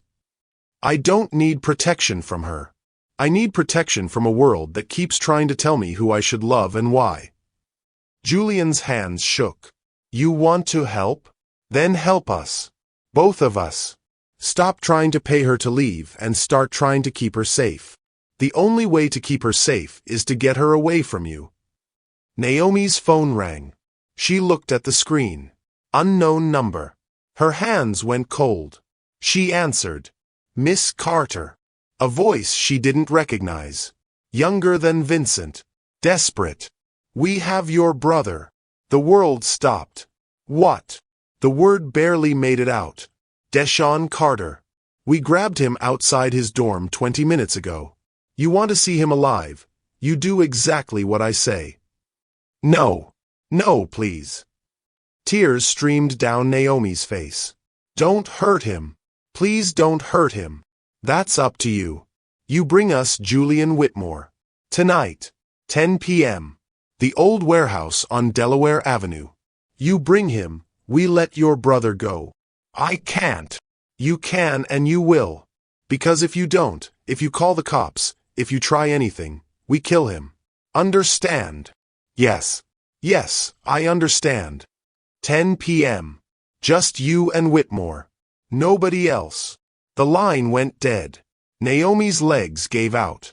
Julian caught her before she hit the ground. What happened? What did they say? They have Deshawn. The words came out broken. They want you. Tonight. 10 p.m. Or they kill him. Julian's face went white. Charles moved closer. We call the police, Charles said. Right now.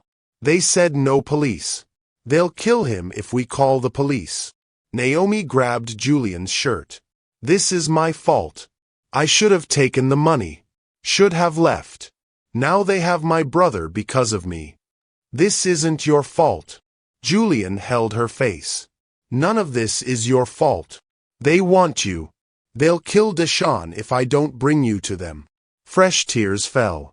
But if I bring you, they'll kill you both. The impossible choice. Her brother or the man she loved. Both would die if she chose wrong. Then we give them what they want, Julian said. No. Charles grabbed his son's arm. Absolutely not.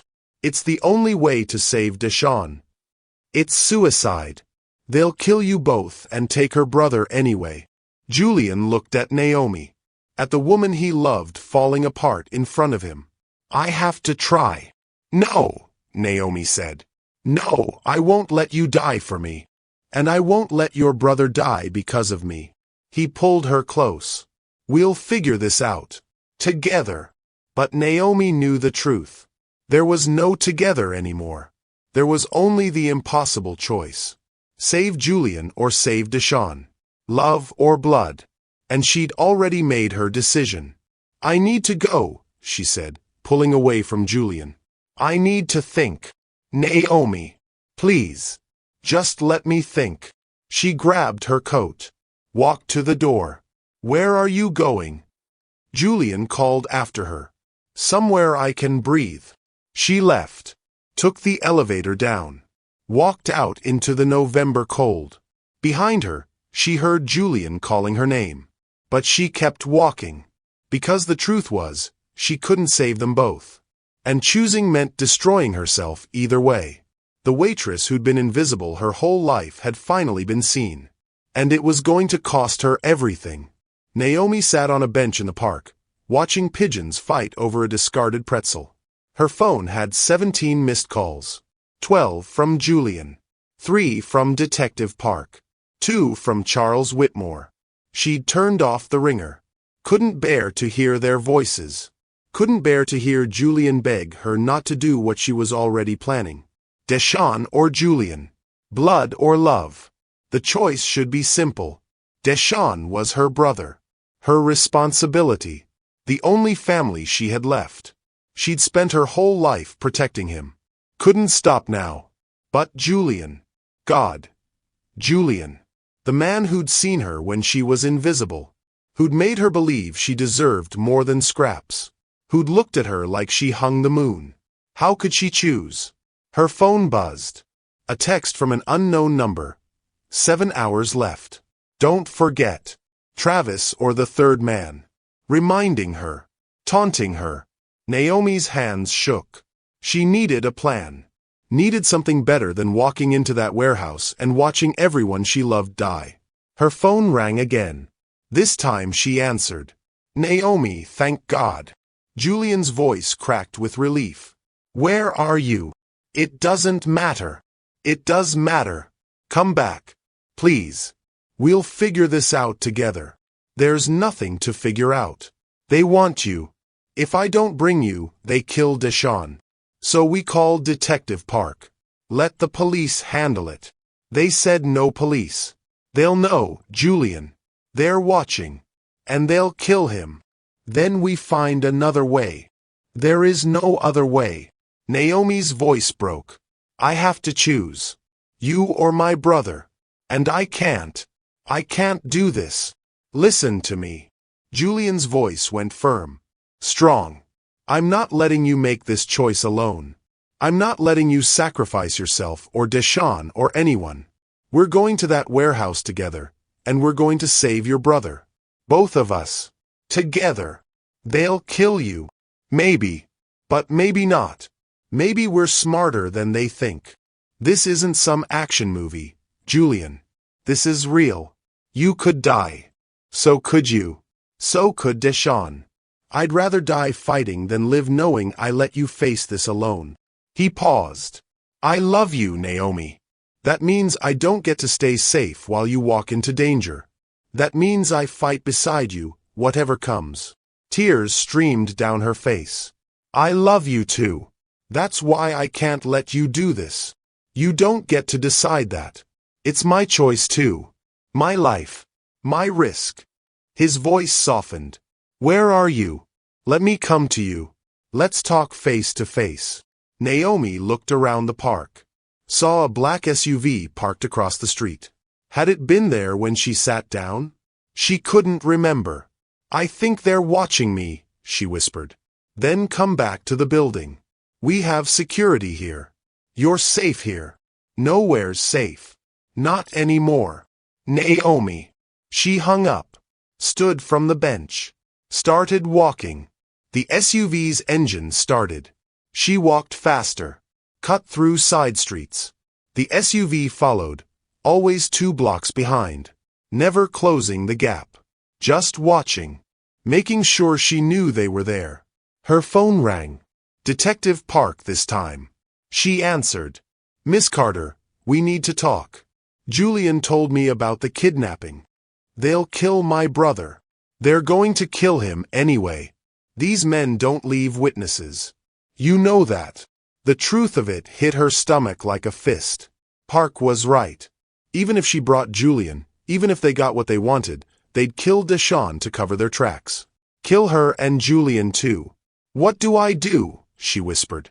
Let me set up surveillance at the warehouse. Hidden. They won't know we're there. When you make the exchange, we move in. And if something goes wrong, if they see you, then we adapt. But doing nothing guarantees they all die. This gives us a chance. Naomi stopped walking. The SUV stopped 2 blocks back. Okay, she said. But no one moves until I give a signal.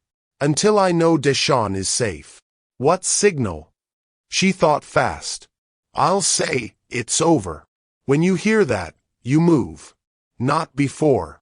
Agreed. Where are you now? Heading back to the Whitmore building. Good. Stay there. Stay with Julian. We'll set everything up. She hung up. Kept walking. The SUV followed. Charles Whitmore stood by the window when Naomi walked in. Julian was pacing. Both turned when they heard the door. Julian crossed the room in 3 strides, pulled her into his arms. Don't do that again. Don't disappear on me. I'm sorry. I called Detective Park, Julian said, pulling back to look at her face. I know you said no police, but we can't do this alone. I know. I talked to him. He's setting up surveillance at the warehouse. Charles moved closer. What's the plan? Naomi explained. The exchange. The signal. The tactical team waiting. It's risky, Charles said. Everything's risky now. Naomi looked at him. I'm sorry. This is all my fault. If I'd just taken your money, if I'd left when you asked. Stop. Charles held up a hand. His face was lined with exhaustion. With something that might have been regret. I was wrong. About the money. About asking you to leave. I was trying to protect Julian, but I was really just trying to control the situation. Control him. Like I always do. Julian stared at his father. Dad. Let me finish. Charles looked at Naomi. You saved my son's life. Twice now. First from the kidnappers, then from a life where he was suffocating under my expectations. You gave him something I couldn't. Freedom. Choice. Love. His voice cracked slightly. I see the way he looks at you. The way he is with you. And it's how I used to be with his mother. Before I let fear and money and control ruin everything good. Naomi's throat tightened. So I'm asking you, Charles continued. What do you need? How can I help? For real this time. Not with money or buyouts. With whatever you actually need. She looked at this man. This billionaire who'd tried to pay her to disappear. Who'd seen her as a problem to solve. And she saw past it now. Saw a father terrified of losing his son. A man who'd lost his wife and didn't know how to love without controlling. I need you to trust me, she said. Trust that I love Julian. Trust that I won't let anything happen to him. Trust that I'm not going anywhere. Charles was quiet for a long moment. Then he nodded. Okay, I trust you. Julian's eyes went wide. He'd probably never heard his father say those words. We have 5.5 hours, Naomi said. We need a real plan. One that gets Deshawn out alive and keeps Julian safe. And you, Julian added.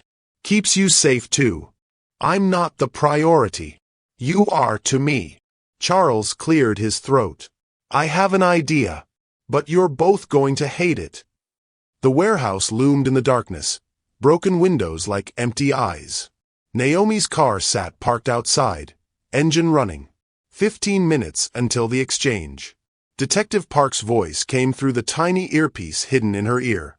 We're in position. 6 officers surrounding the building. Snipers on the roofs across the street. When you give the signal, we move. Understood, Naomi whispered. Julian sat beside her in the passenger seat. Not really Julian. A decoy. One of Charles Whitmore's security team, same build, same hair color, wearing Julian's jacket. In the dark, from a distance, he'd pass. The real Julian was 3 blocks away with Charles and more security. Safe. Protected. Naomi had fought this plan. Had screamed at Charles that it wouldn't work, that the kidnappers would know immediately it wasn't Julian. But Charles had been right. In low light, with the decoy keeping his head down, they'd have a few crucial seconds. Enough time for the police to move. Enough time to save Deshawn. At least that was the theory. You don't have to do this, the decoy said. His name was Marcus. Former military. Calm as ice. Say the word and we pull out. Find another way. There is no other way. Naomi checked her phone. 9:52 p.m. They have my brother. This ends tonight. Her phone rang. Unknown number. Yeah, she answered. You're early. Good. That means you're smart. Travis's voice. She recognized it now. You alone. I have Julian. Like you asked. Come inside. South entrance. Leave your phones in the car. The line went dead. Naomi looked at Marcus. This is it. Remember the signal. It's over. We'll be listening. They got out of the car. Left their phones on the dashboard. Walked toward the warehouse. Park's voice in her ear. We've got eyes on you. 2 heat signatures inside the building. Likely the kidnappers. 1 more in the back room. Probably your brother. 2 men. Just 2. The third must have run after Vincent died. The south entrance was a rusted metal door. Naomi pushed it open. Inside, the warehouse was gutted. Empty except for old machinery and shadows. A single light hung from the ceiling, swaying slightly. Travis stepped into the light. Younger than Vincent. Maybe 25. Gun in his hand. Fear in his eyes. That him. Travis pointed at Marcus. Yeah, that's Julian. Now give me my brother. Not yet. Come closer. They walked forward. Naomi's heart hammered so hard she thought it might break through her ribs. Stop there. Travis studied Marcus. Take off the hood. Naomi's blood went cold. If he saw Marcus's face, saw it wasn't Julian, this whole thing fell apart. It's cold, Marcus said, keeping his voice low. Different from Julian's, but hopefully close enough. Just make the trade and we're done. I said take off the hood. Marcus reached up slowly. Naomi's mind raced. She had to do something. Had to stop this. Wait, she said. Where's my brother? I want to see him first. Proof he's alive. Travis hesitated. Then he called over his shoulder. Bring him out. A door opened in the back. The second man dragged Deshawn into the light. Deshawn's face was bruised. Hands tied. But alive. His eyes met Naomi's and something passed between them. Fear. Love. Forgiveness for whatever came next. There, Travis said. He's alive. Now let me see Whitmore's face. This was it. The moment everything either worked or fell apart. Marcus pulled back his hood. Travis's face changed. Confusion first. Then rage. That's not him. That's not Julian Whitmore. He raised his gun. Naomi shouted the signal. It's over. It's over. Everything happened at once. The windows shattered as tactical teams crashed through. Red laser sights filled the room. Park's voice booming. Police! Drop your weapons. Travis spun, fired wildly. Marcus tackled Naomi to the ground. Bullets ricocheted off metal.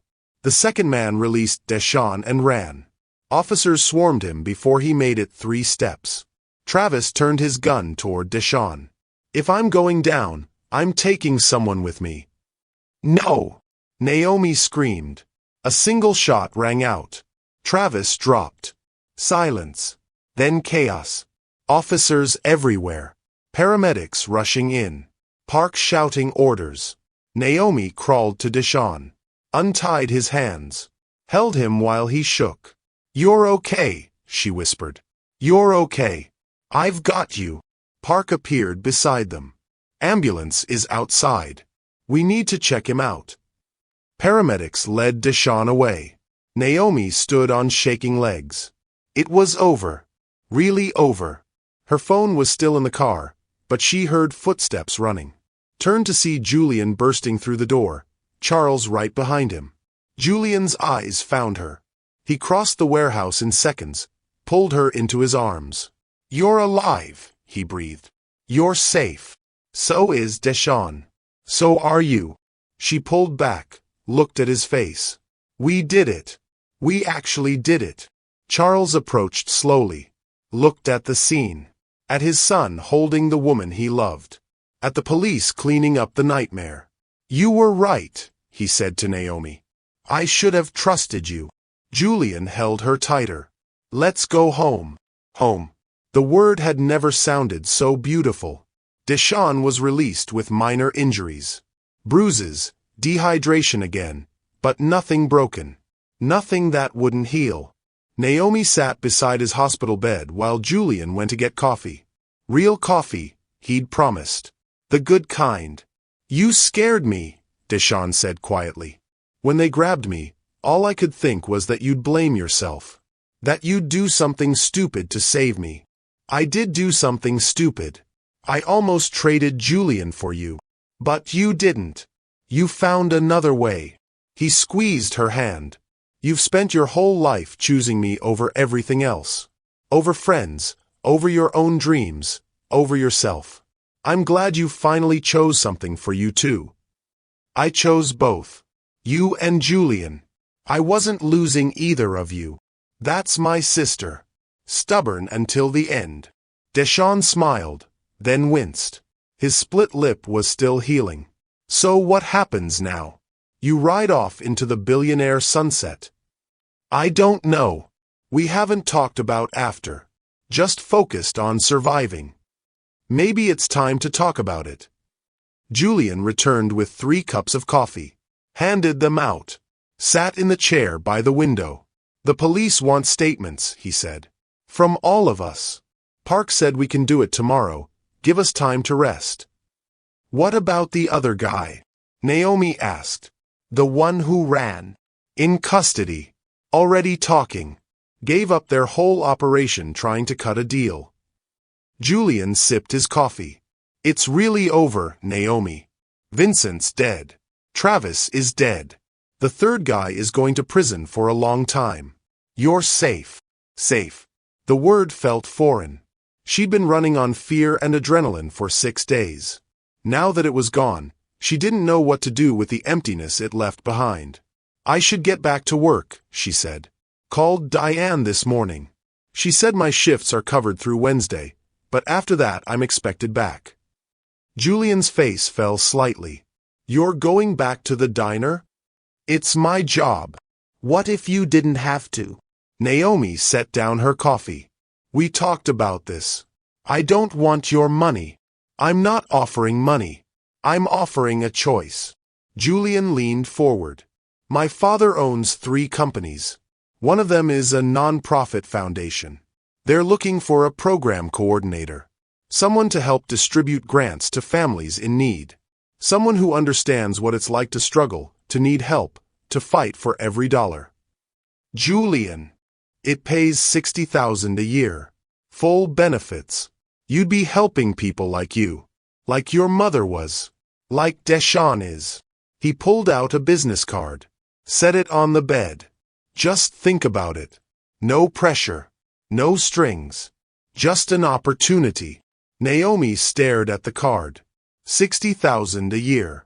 More than double what she made at the diner. Doing work that mattered. Helping people who needed it. Why? She asked. Because you deserve better than scraping by. Because your skills, your strength, your understanding of struggle, those are worth something. Worth a lot. Julian's voice went soft. And because I love you. I want to build a life with you. But I can't do that if you're working yourself to death at a job that doesn't value you. Deshaun cleared his throat. I'm just going to say, as the brother who's been watching this whole thing, you should take the job. You've earned it. It feels like charity. It's not, Julian said firmly. It's a job. You'd have to interview. Prove you're qualified. Work hard. My father doesn't give handouts, even to people I love. He wouldn't offer this if he didn't think you could do it. Naomi picked up the card. Turned it over in her hands. Program coordinator. Whitmore Foundation. A new life. A real chance. I'll think about it, she said finally. Julian's smile could have lit the whole hospital. Naomi stood outside the diner in her yellow uniform one last time. She'd called Diane that morning. Given her 2 weeks' notice. Diane had been furious, then calculating, then dismissive. You'll be back, Diane had said. Girls like you always come back. But Naomi knew she wouldn't. This chapter was closing. She pushed through the door. The bell chimed. Everything looked the same. Cracked vinyl booths. Wobbly stools. The broken jukebox. But it felt different now. Smaller. Like she'd outgrown it. Beth looked up from the counter. Well. The hero returns. Word had spread. The news had covered the kidnapping story. Local waitress helps rescue billionaire's son. Her face had been on TV. Suddenly everyone knew who she was. Suddenly she was visible. Just here to finish out my shifts, Naomi said. Heard you're leaving. Got some fancy job with the Whitmores. Yeah. I start in 2 weeks. Beth's smile was brittle. Must be nice. Having a billionaire boyfriend to set you up. The old Naomi would have shrunk. Would have apologized. Would have made herself small to make Beth comfortable. But that Naomi was gone. It is nice, she said. Having someone who sees my worth. You should try it sometime. She walked past Beth to the back. Started her shift. Poured coffee. Took orders. But her mind was elsewhere. On Julian, who'd texted her that morning. Counting down the hours until I see you. On Deshaun, who'd aced his exam and called her crying with joy. On the job interview she had Friday. The chance to help people who needed it. On the future that was finally hers.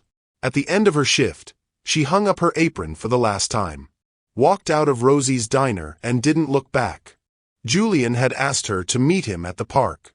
The same park where she'd sat on a bench 6 days ago, trying to choose between him and her brother.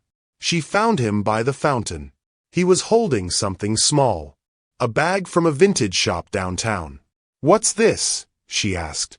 Open it. Inside was a snow globe. A tiny house inside, snow swirling when she shook it. Just like the one from her childhood. The one she'd lost. Tears filled her eyes. You remembered. I told you I'd find you another one. I keep my promises. Naomi shook the globe. Watched the snow fall. I got the job. Your father called today. Said I interviewed well. Said I start December 1st. That's amazing. Julian pulled her close. I'm so proud of you. I'm terrified. What if I'm not good at it? What if I fail? Then you learn and try again. That's what you've been doing your whole life. fighting and trying and surviving. This is just the next fight. Except this time, you're not alone. She looked up at him.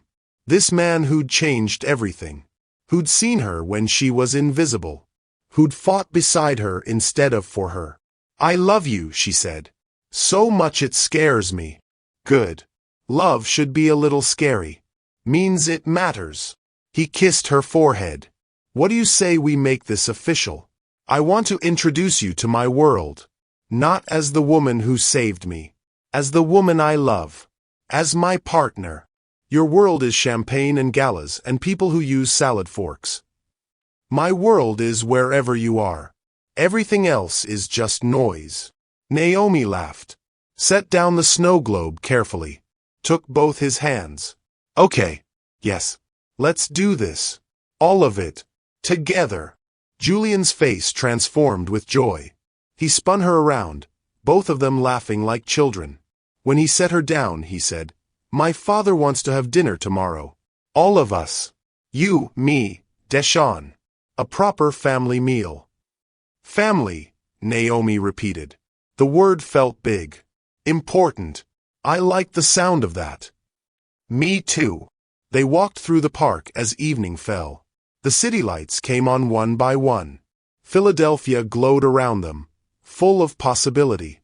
Naomi thought about her mother. How she'd worked herself to death trying to give her children a better life. How she'd never seen it come true. I wish she could see this, Naomi said quietly. My mom. Wish she could know it worked out. She knows, Julian said. Wherever she is, she knows. And she's proud of you. Maybe he was right. Maybe her mother was watching. Maybe she saw her daughter finally visible, finally valued, finally loved. Charles Whitmore's house was exactly what Naomi expected. Huge, elegant, intimidating. But when he opened the door himself, no butler or staff, just him in jeans and a sweater, something shifted.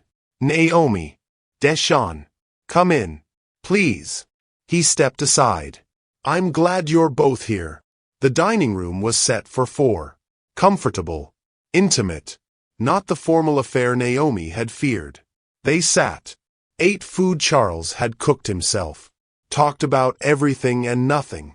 Deshawn's plans for medical school. Naomi's new job. Julian's decision to step back from some of his duties to focus on the foundation's work. At one point, Charles raised his glass. A toast. To Naomi. The woman who saved my son's life and gave him his soul back. And to Deshawn, who's going to change the world one patient at a time. Thank you both for letting us be part of your family. Naomi's eyes burned. Family. There was that word again. After dinner, Julian walked her and Deshawn to the car. Held Naomi close. Stay, he whispered. Deshawn can take the car. Stay with me tonight. Let me hold you. Let me show you this is real. I'm scared, she admitted. Scared I'll wake up and this will all be gone. Then I'll spend every day proving it's real. Every single day for the rest of our lives. Deshawn honked the horn. I'm leaving in 30 seconds with or without you, Naomi. She laughed. Kissed Julian. Tomorrow. I'll come back tomorrow and we'll have all the time in the world. Promise. Promise. She got in the car. Deshawn drove them home. Their old neighborhood looked different somehow. Not worse, just different.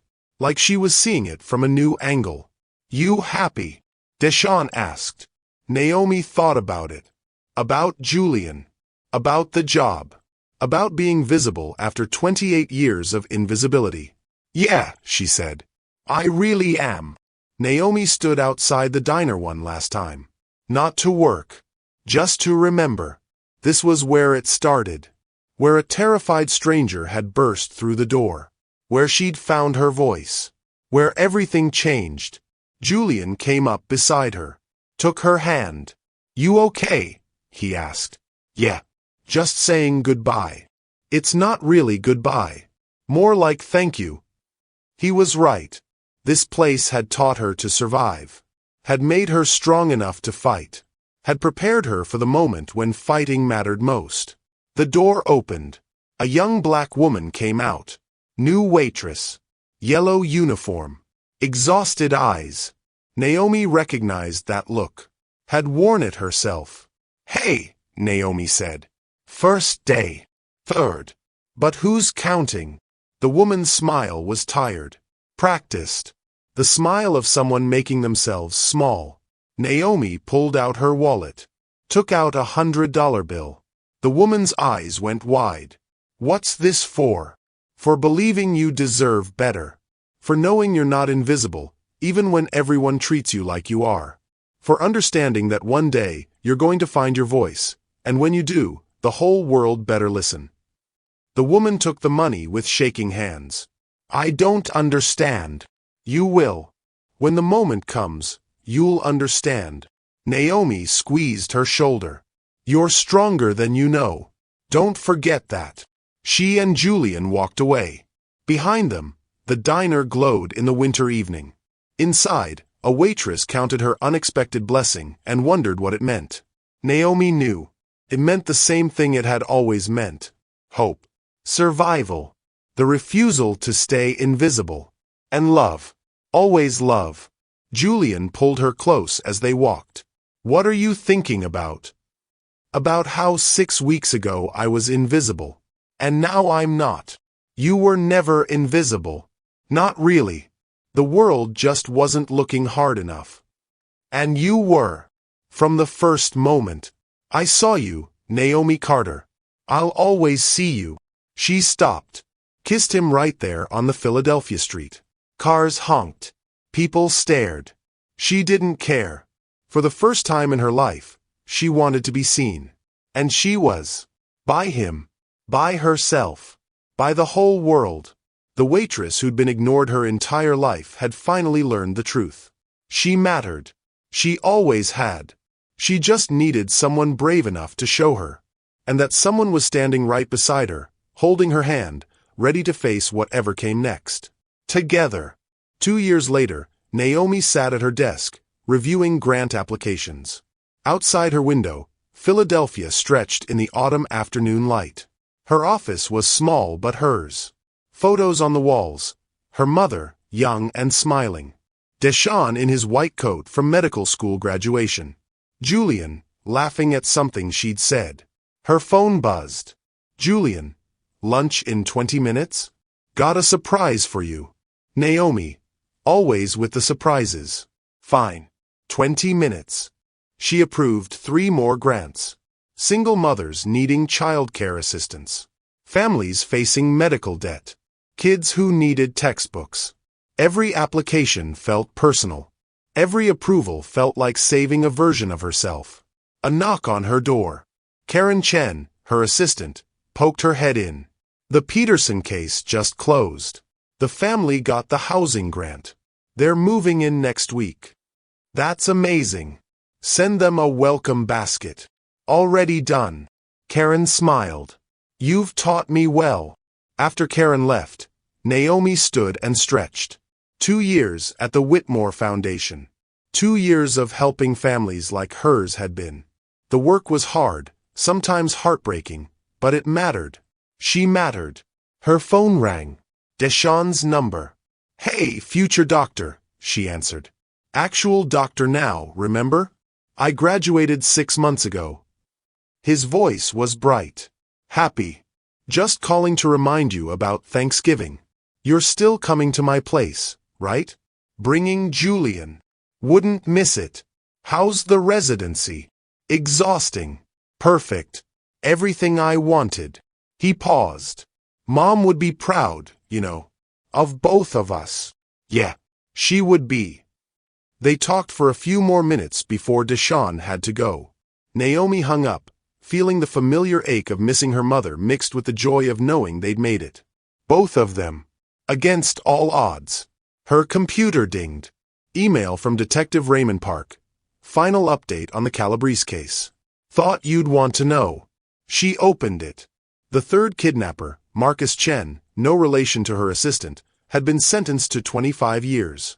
No parole. The case was officially closed. Vincent and Travis were dead. The threat was truly, permanently over. Naomi closed the email. That chapter was done. A text from Julian. Downstairs. Come down when you're ready. She grabbed her coat, took the elevator down. Julian waited in the lobby, holding a picnic basket. Seriously? A picnic? It's November. Trust me. He took her hand, led her outside. A car waited. Not one of the usual black SUVs. A normal car. Julian opened the door for her. Where are we going? You'll see. They drove through Philadelphia. Past Rittenhouse Square where he'd given her the snow globe. Past Mercy Hospital where Deshawn had collapsed. Past familiar streets that held their history.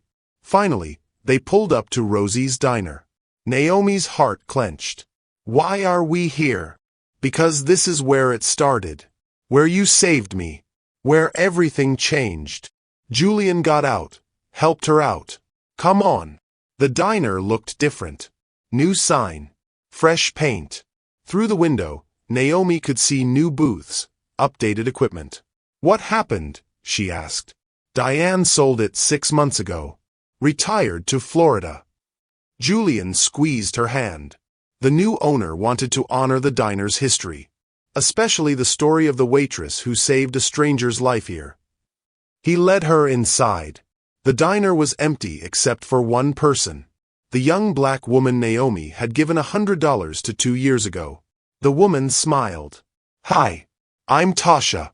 I manage this place now. Naomi's jaw dropped. You manage it? Yeah. The new owner believed in me. Gave me a chance. Turns out I'm pretty good at this. Tasha gestured around. We're a living wage diner now. Fair pay, benefits, respect for all employees. No one gets treated like they're invisible here. Not anymore. Tears pricked Naomi's eyes. That's beautiful. There's a plaque. Tasha pointed to the wall. A bronze plaque read, On November 12, 2024, Naomi Carter stood in this diner and refused to be invisible. She saved a life and changed her own. May everyone who enters here remember. You matter. You always have. Naomi pressed her hand to her mouth. Julian wrapped his arm around her. The new owner wanted you to know, he said. Wanted this place to stand for something.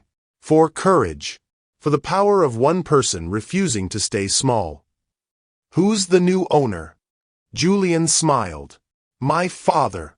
He bought it 3 months after everything happened. Said it was the least he could do. Said this diner taught him what real strength looks like. Charles Whitmore. The man who tried to pay her to leave had bought the diner where she'd been invisible and turned it into a symbol of being seen. There's one more thing. Julian pulled a small box from his pocket. Naomi's breath caught. He opened it. A ring. Simple. Beautiful. A single diamond that caught the light. Naomi Carter, you saved my life that night. But more than that, you showed me what life could be. What love could be. You taught me that the most valuable things can't be bought. They have to be earned. Fought for. Chosen every single day. He took her hand. I choose you. Every day. For the rest of my life. Will you choose me back? Will you marry me? Tears streamed down her face. Yes. God, yes. He slipped the ring on her finger. Kissed her right there in Rosie's diner while Tasha applauded. When they pulled apart, both crying and laughing, Julian said, There's something else. Your apartment. The one with no heat. What about it? I bought the building. Fixed the heat.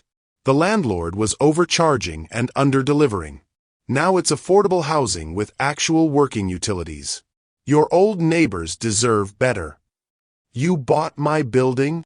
We bought it. Together. The foundation owns it now. Uses the income to fund more grants. He wiped her tears. Everything comes full circle, Naomi. The diner where you were invisible is now a place where everyone is seen. The apartment where you froze is now keeping people warm. The life you lived has become a blueprint for helping others.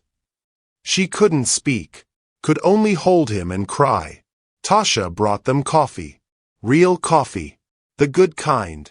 They sat in the booth where the stranger had hidden that night, where everything had changed. "What about your father?" Naomi asked finally. "Is he really okay with all this? With us?" "He's more than okay.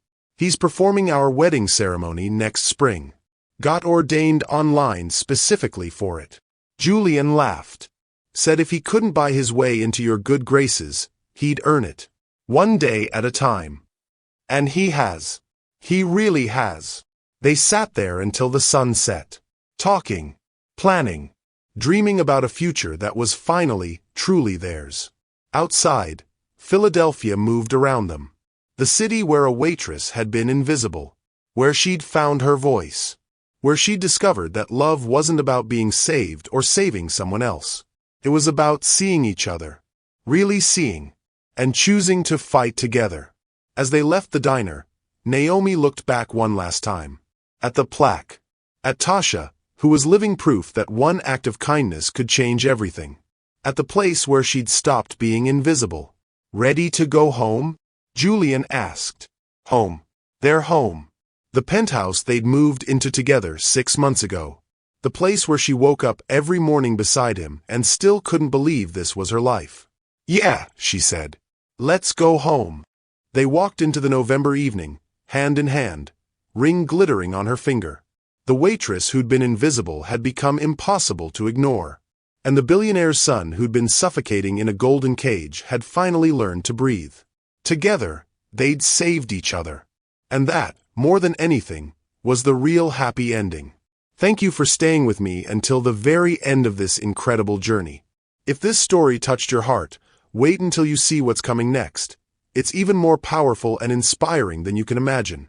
So don't go anywhere. Click on that video showing on your screen right now to dive into another amazing story that will absolutely blow your mind. Trust me, you won't regret it.